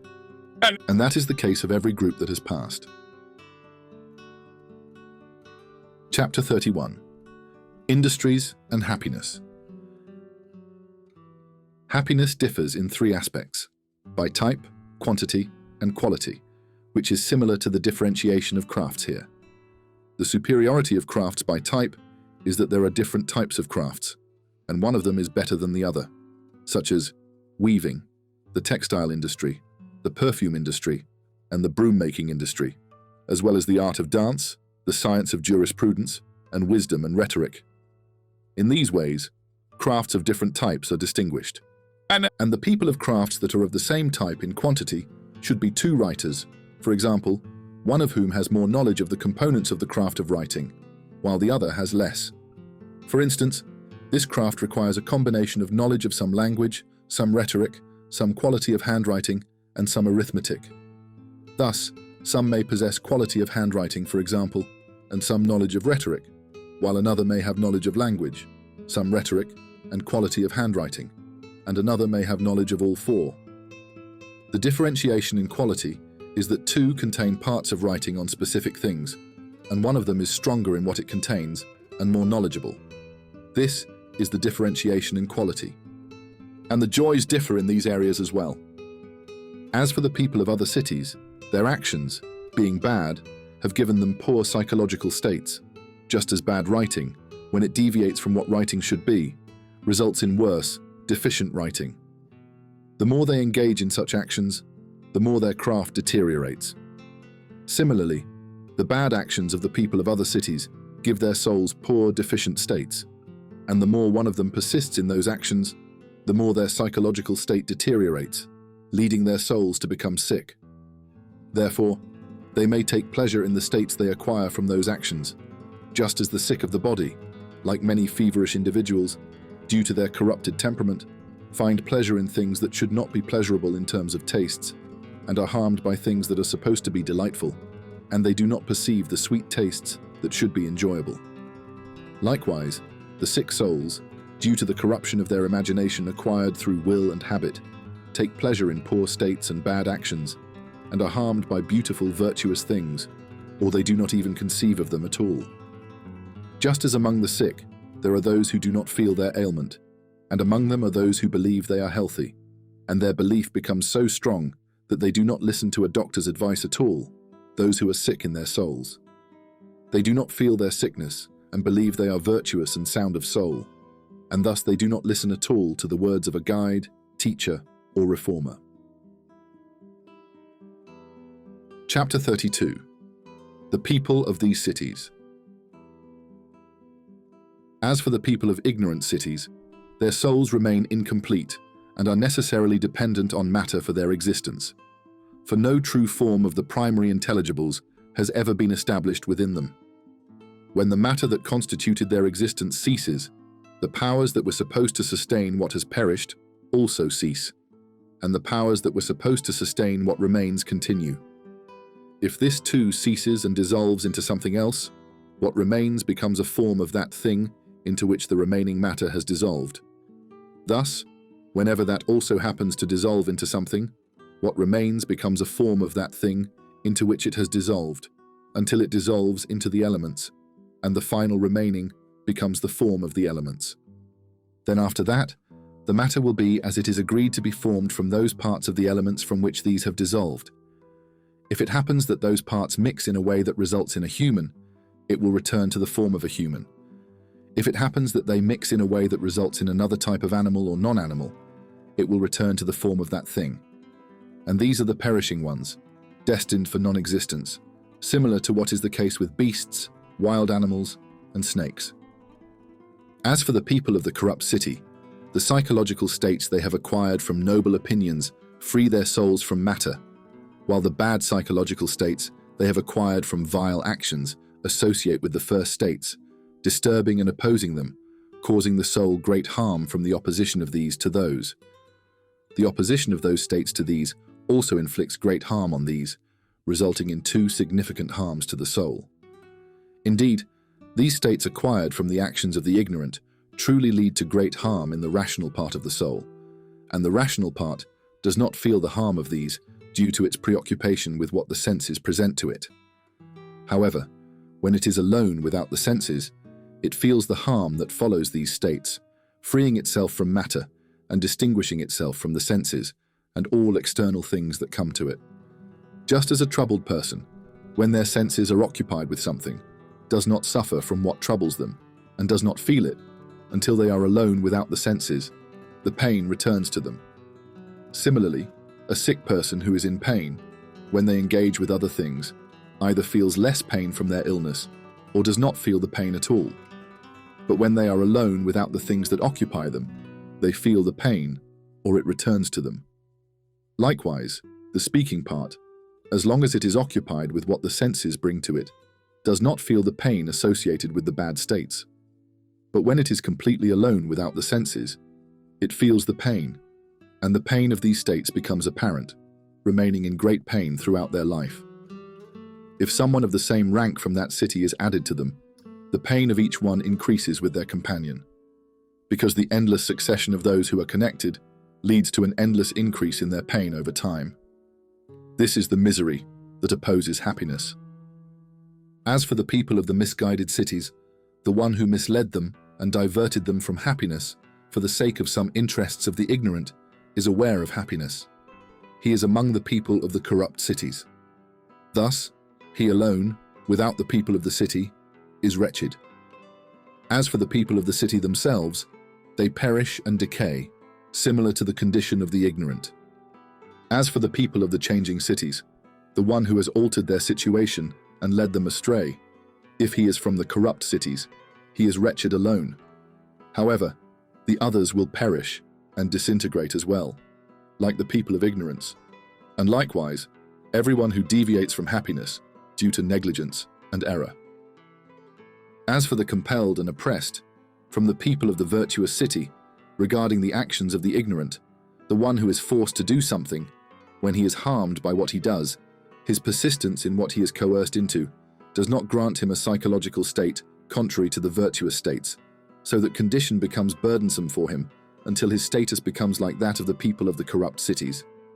Therefore, the actions he was coerced into do not harm him, but the virtuous one attains that whenever he is dominated by someone from the cities opposed to the virtuous city and is compelled to reside in the dwellings of the opposers.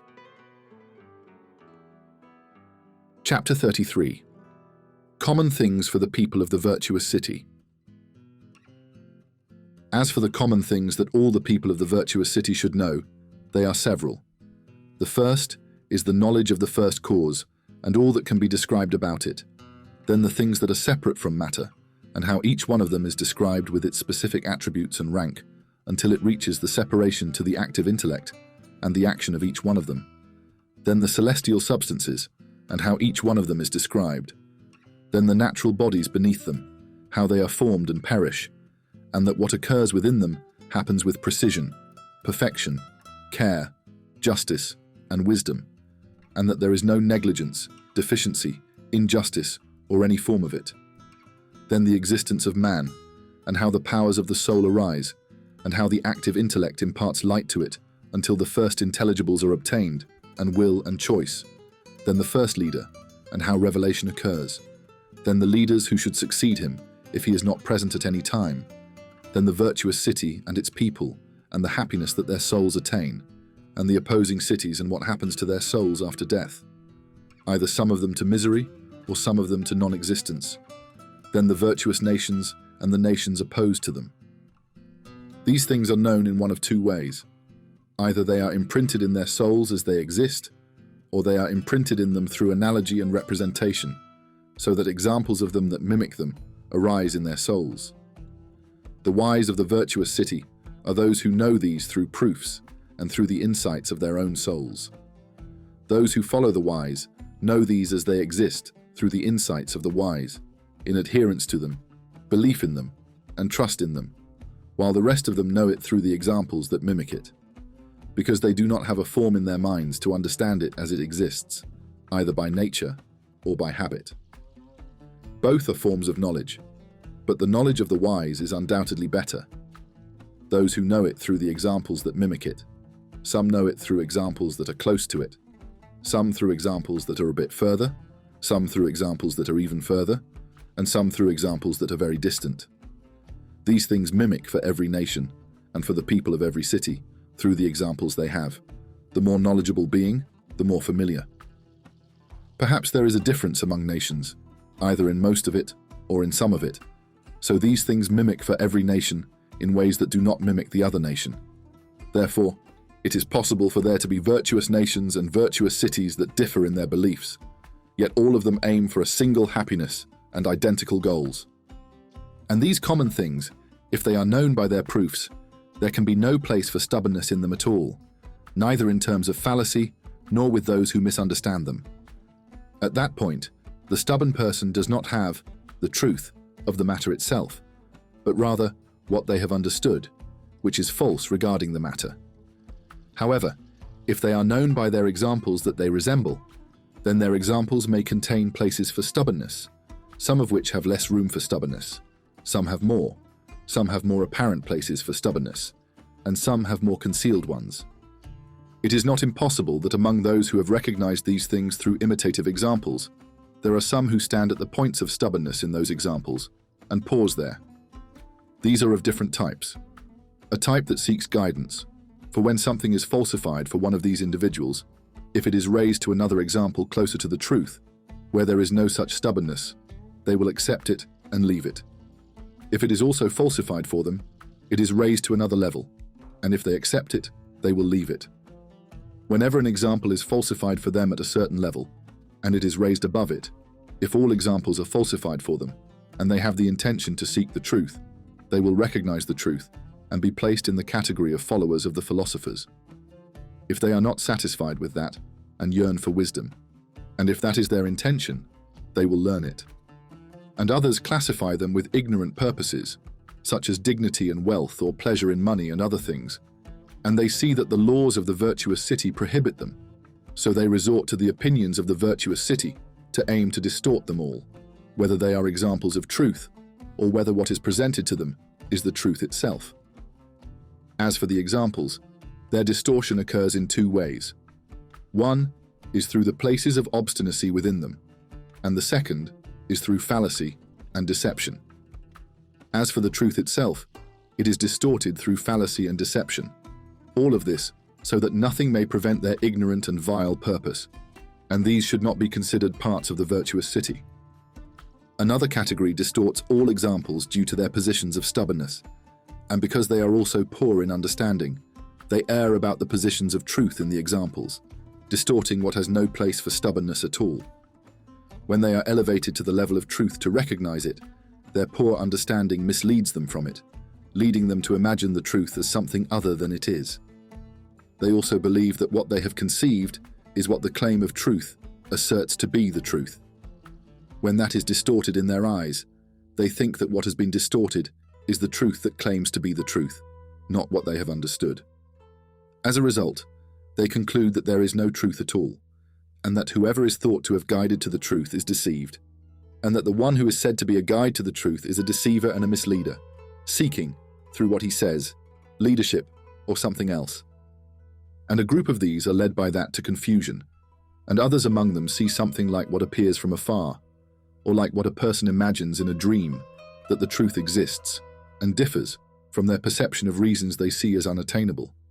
So they aim to falsify what they have perceived, and do not consider it to be true at that time. Then they know or think that they have grasped the truth. Chapter 34. The opinions of the people of the ignorant and misguided cities. Ignorant and misguided cities only arise when the community is based on some corrupt old opinions. Among them, a group said, "We see the existing things that we observe as opposites, and each one seeks to nullify the other.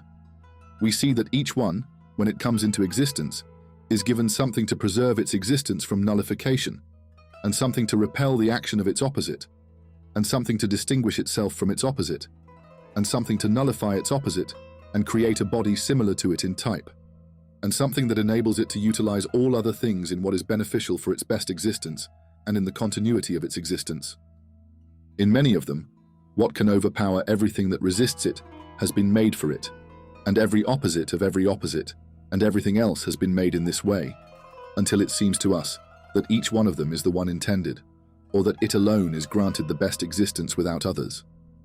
Therefore, everything that nullifies what is harmful and not beneficial to it has been made for it, and it has been given what it can use to benefit from its best existence. For we see many animals leap upon many of the others, seeking to corrupt and nullify them, without deriving any apparent benefit from that, as if it has been imprinted to ensure that nothing else exists in the world but it, or that the existence of everything else is harmful to it, to the extent that it makes the existence of others harmful to it, even if nothing else exists, except that it is merely present. Then, if each one of them does not seek that, it attempts to enslave others in what benefits it, and every type of every type has been made in this way, and in many of them, every individual of every individual in its type has been made in this way. Then these existences were left to compete and clash, so the more overpowering among them, in relation to others, has a more complete existence, and the dominant one always either nullifies some of its own or uses some and enslaves it. For it sees in that thing that its existence is for its own sake. He sees things happening out of order, and he sees the ranks of existence unpreserved, and he sees matters affecting each one without any merit from them for what befalls them from existence, not existence, for itself. They said, and this and similar things are what appear in the existence that we observe and know. Then some people said, this state is the nature of existence, and this is their innate disposition, which natural bodies act upon by their natures, and which should be acted upon by chosen animals through their choices and wills, narrated by their narration. Therefore, they saw that cities should be in a state of competition and conflict, with no ranks or order, and no merit exclusive to anyone for honor or anything else, and that every person should be united in every good that belongs to him, if he seeks to outdo others in every good that belongs to them, and that the person who is most dominant over all that opposes him is the happiest. Then there were many opinions in the cities from the opinions of ignorance. A group believed that there should be no affection or connection, neither by nature nor by will, and that every person should hate every other person, and that each one should oppose the other, and that two should not be connected except in necessity, and should not unite except in need. Then their coming together should be based on one being the dominant, and the other the dominated. And if they were forced by something external to come together and unite, it should only be for the sake of necessity, and as long as the external factor compels them to do so. Once it is removed, they should oppose and separate from each other. This is the predatory disease of human opinions. And others, when they saw that the individual cannot fulfill all his needs without having supporters and helpers, each of whom provides him with something he needs, they saw the necessity of gathering together. Some people believe that this should be done through oppression, where the one who needs supporters subjugates a group, enslaving them, and then uses them to subjugate others as well. They argue that the supporters should not be equal to him, but rather oppressed. For instance, the strongest in body and weaponry subjugates one person, until that person becomes subjugated to him and helps him subjugate another, or a group, and then he uses those to subjugate others, until he gathers supporters in an organized manner. Once they are gathered, he turns them into tools to use for his own desires. Others saw here a connection, affection, and coalition, and they differed on the basis of this connection. Some believed that sharing a birth from one parent is the connection, and through it comes gathering, coalition, affection, and mutual support to overcome others, and to refrain from being overcome by others. For divergence and repulsion arise from differing parents, and sharing the more specific and closer parent necessitates a stronger connection, while a more general connection leads to a weaker bond, until the generality and distance reach a point where the connection is severed altogether and becomes repulsion, except in cases of necessity arising from outside, such as an evil that threatens them, which they can only repel by the gathering of many groups. And a group saw that the connection is through participation in reproduction, in that the males of the children of this group descend from the females of the children of those, and the males of those children descend from the females of the children of these, and that is intermarriage. And a group saw that the connection is through participation in the first leader who gathered them initially and organized them until they triumphed with it, and they attained the best of the benefits of the pre-Islamic era. And a group saw that the connection is through faith, alliances, and agreements on what each person gives of themselves, without opposing the others or letting them down, and that their hands should be united to overcome others and to defend themselves against the dominance of others over them. Others saw that the connection is based on the similarity of creation and natural traits, and the sharing of language and tongue, and that diversity contrasts with these. This is true for every nation, so they should be loving towards one another and hostile to others, as nations differ through these three. Others saw that the connection is through sharing a home, then sharing residences, and that the most specific is sharing a home, then sharing the street, then sharing the neighborhood.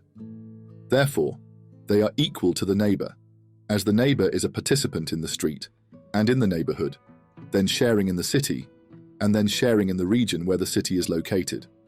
And here too, there are things that one might think should have a partial connection between a small group, a few individuals, and two people, including the duration of meeting, sharing food that is eaten, and drink that is consumed, as well as sharing in crafts and sharing in a common misfortune, especially when the type of misfortune is the same and they come together, as some of them can provide solace to others.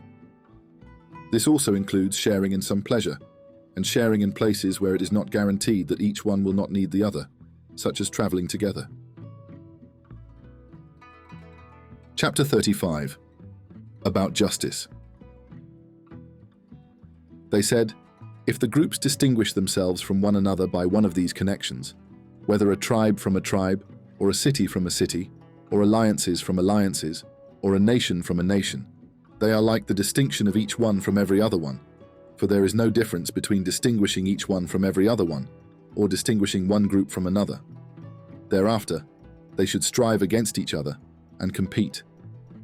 The things over which they compete are safety, dignity, wealth, pleasures, and everything that leads to these. Each group should aim to take away all that the other has of this and make it for itself, and each one of everyone should be in this state. So the one that prevails over the other in this is the winner, the envied, and the happy. These things are inherent, either in the nature of every human being or in the nature of every group, and they are dependent on the natures of natural beings. What is inherent is justice. Justice, then, is the dominance, and justice is to conquer what has been agreed upon, and the conquered may either be subdued while maintaining the safety of their body, or perish and be destroyed, leaving the conqueror alone in existence, or they may be subdued in their dignity and remain humiliated and enslaved, being subjugated by the conquering group and doing what is most beneficial for the conqueror to attain the good that they dominate and sustain. Thus, the subjugation of the conqueror over the conquered is also a form of justice, and for the conquered to do what is most beneficial for the conqueror is also justice. All of this constitutes natural justice, and it is virtue. These actions are virtuous actions, and if the conquering group obtains goods, then those who are most capable of dominating those goods should receive more of those goods, while those less capable should receive less. If the goods they have dominated are in the form of dignity, the one most capable should be given greater dignity, and if they are in the form of wealth, they should be given more, and similarly, in other matters. This is also considered natural justice among them. They said, as for the rest of what is called justice, such as in buying and selling, and in returning deposits, and in not becoming angry or being unjust, and similar matters, its practitioner only uses it initially out of fear and weakness, and in response to external necessity. This is so that each of them is as if they are two souls, or two equal factions, one of which is as strong as the other, and they take turns in domination, which prolongs the struggle between them. Each one experiences the worst of situations and reaches a state that is unbearable. Then they come together and share, and each one leaves a portion of what they were contending over to the other, so that their characteristics remain, and each one stipulates to the other that they will not seek to take away what is in their hands except under certain conditions, which they agree upon, leading to the establishment of conditions in buying and selling, and approaching generosity, then mutual support, and other similar matters. This only occurs when each is weak against the other, and when each fears the other. As long as each one is in this state, they should share, and whenever one becomes stronger than the other, they should break the agreement and seek domination. Either both may be affected by something external in such a way that there is no way to overcome it except through cooperation and abandoning competition, so they share for a while, or each one has a desire for something they want to dominate, believing that they can only achieve it with the other's assistance and participation. Thus they abandon their competition for a while. Then they become obstinate. If equality arises from the differences due to these reasons, and time continues in this manner, and someone grows up not knowing how it all began, they assume that justice is what currently exists, unaware that it is fear and weakness. Thus they are deceived by what they experience from that. The one who engages in these matters is either weak or afraid of being affected by another, similar to someone who feels a strong desire to act, or they are deluded. Chapter 36. Humility. As for humility, it is said that there is a God who governs the world, and that the spiritual beings are overseers of all actions. It involves the use of glorifying God, prayers, praises, and sanctifications. If a person does these and forsakes many of the desirable good deeds in this life, and persists in that, they will be compensated and rewarded with great blessings that they will attain after their death.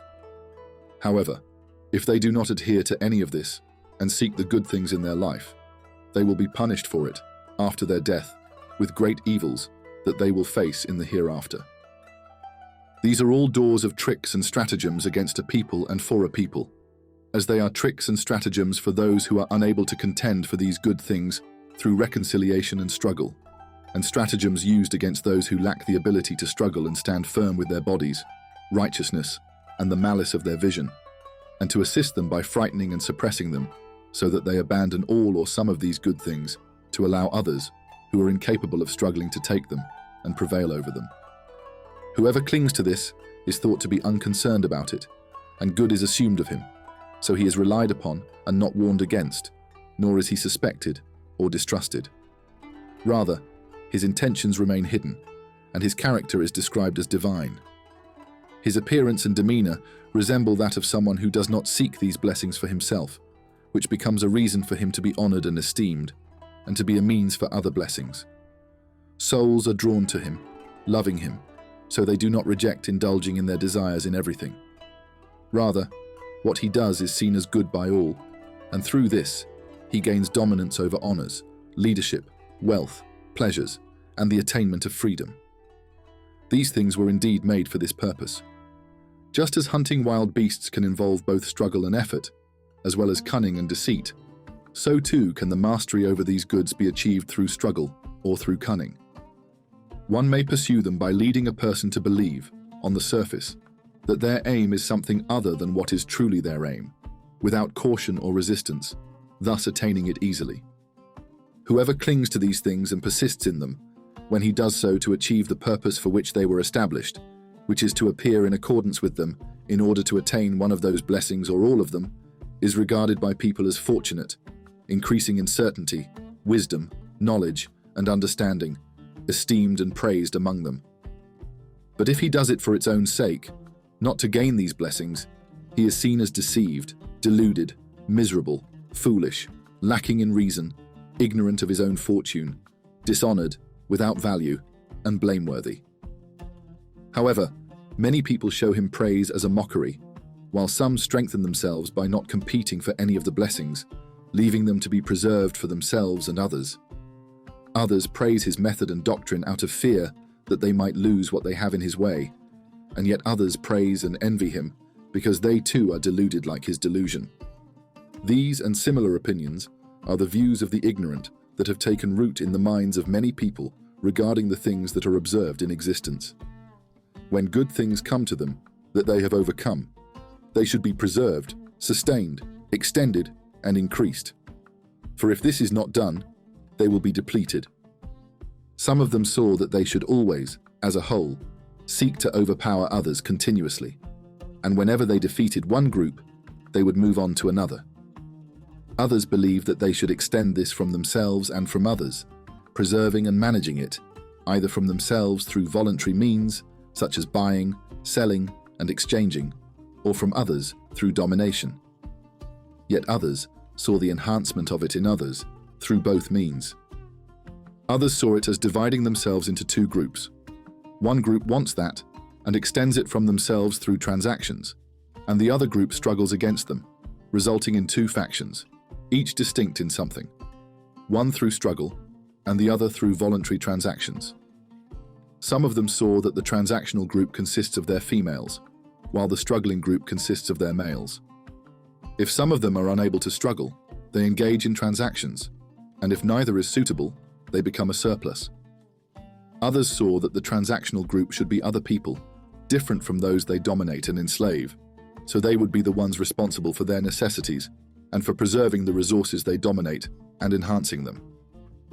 Others said that the competition among existents is only between different types, whereas those under one type are linked by that type, which is why they should come to an agreement. Humanity for people is the bond. Thus, they should agree on humanity, and then compete with others in what they can benefit from all the rest, leaving aside what is of no benefit.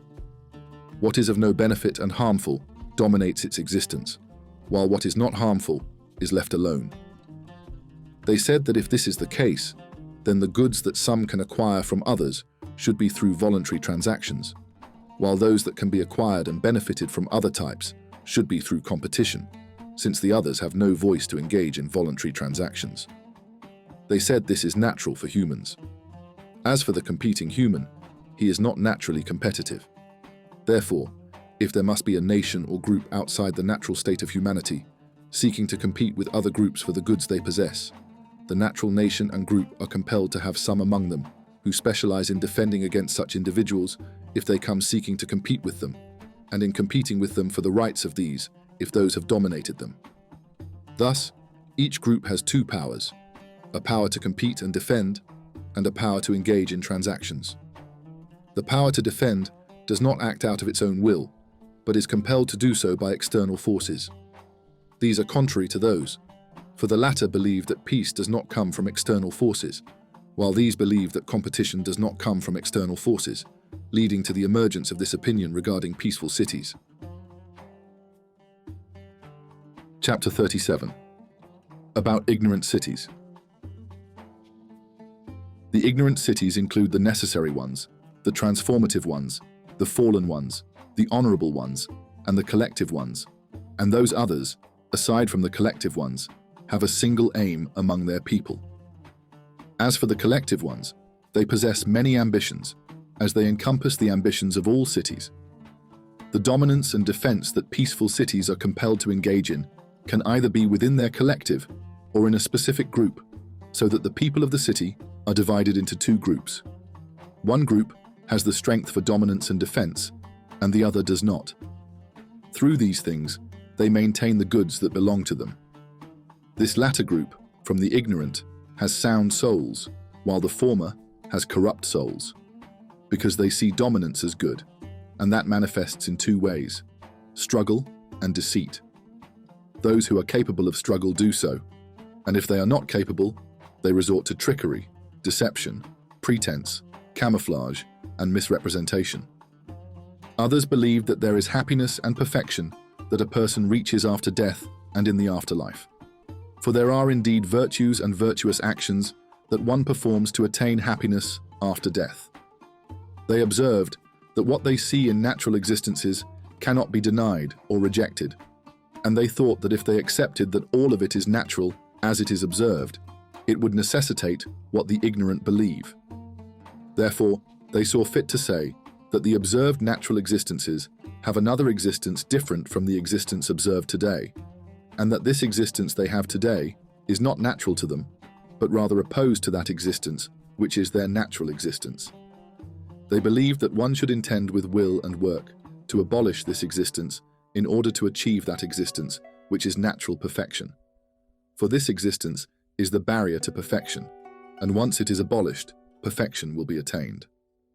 Others believe that the existence of beings is currently achieved for them, but it has been accompanied and mixed with other things that have corrupted it and hindered it from its actions, making many of them appear different from their true nature, to the point that it is assumed, for example, that what is not human is human, and that what is human is not human, and that what is the action of a human is not an action of his, and that what is not an action of his is an action of his, until a person in this time does not comprehend what he should comprehend, and comprehends what he should not comprehend, and sees in many things that they are true when they are not, and sees in many things that they are impossible when they are not.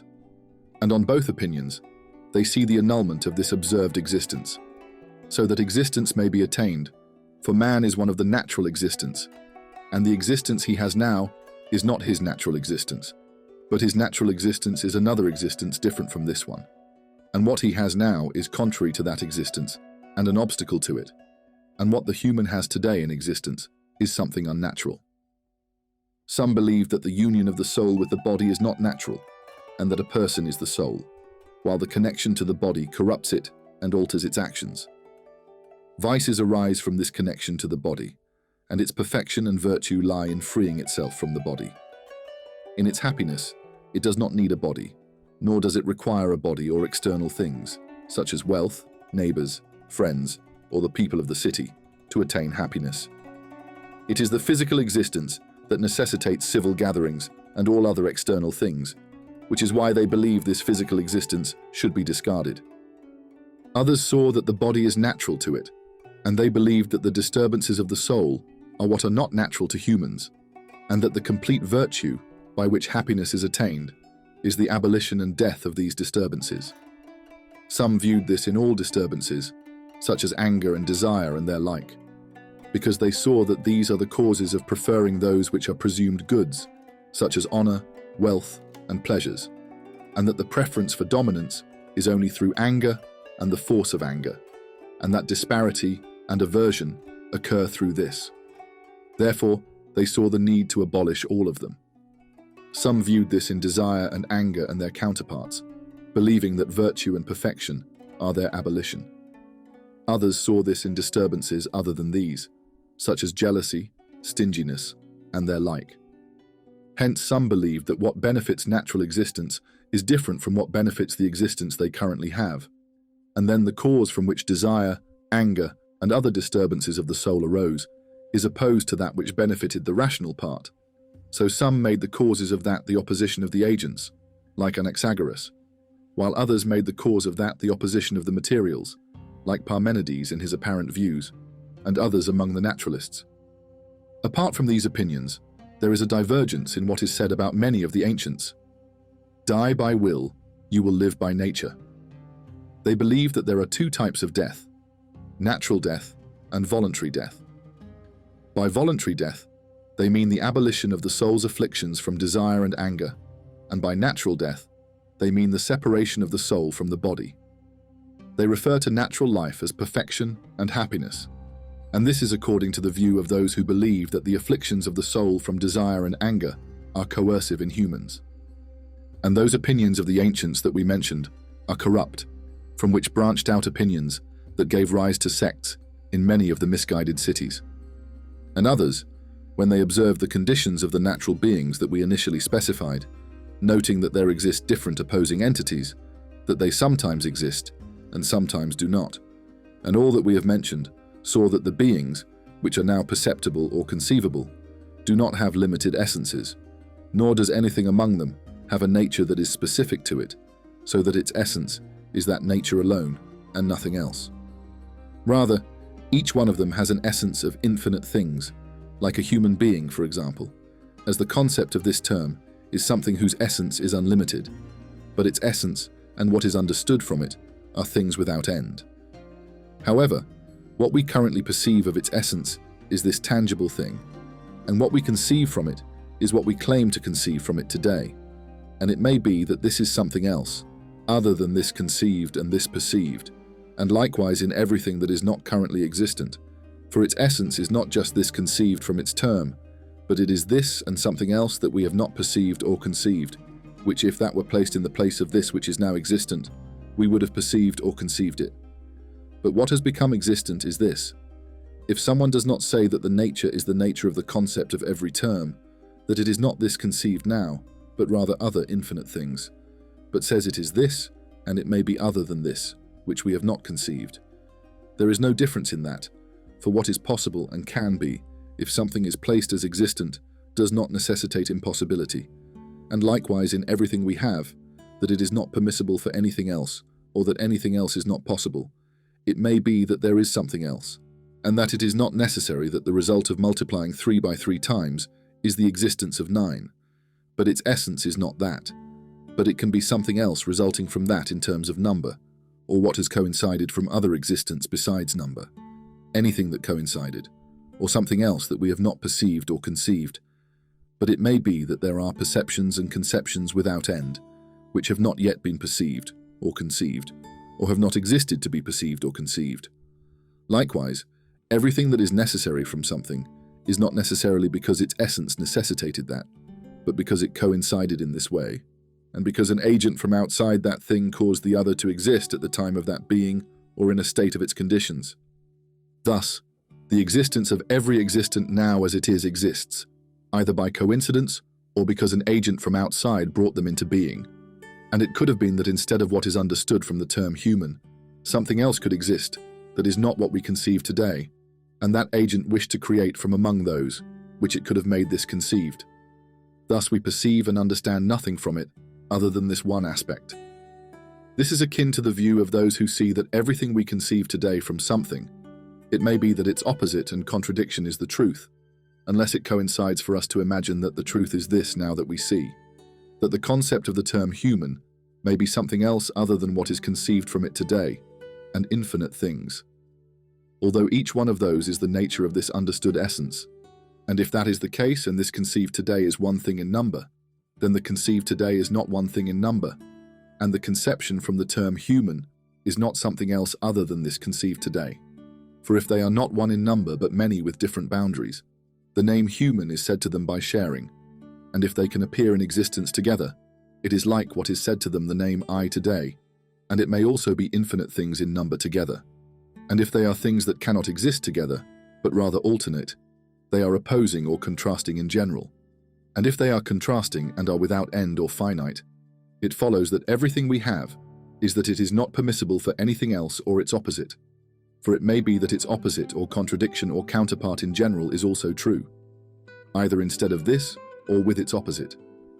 It follows from this that no statement can be said to be valid at all, and that all that is said can be valid, and that there is no impossibility in existence at all.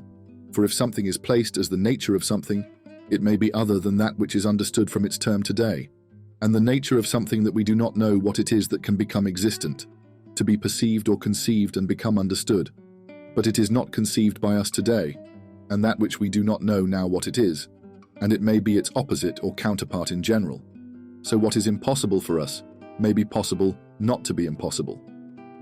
With this opinion and similar ones, wisdom is invalidated, and what is imprinted in souls becomes things that are impossible to be considered as truth, as it makes all things possible to exist in their essences, with opposing existences, and existences without end in their essences and attributes, and does not make anything impossible in principle.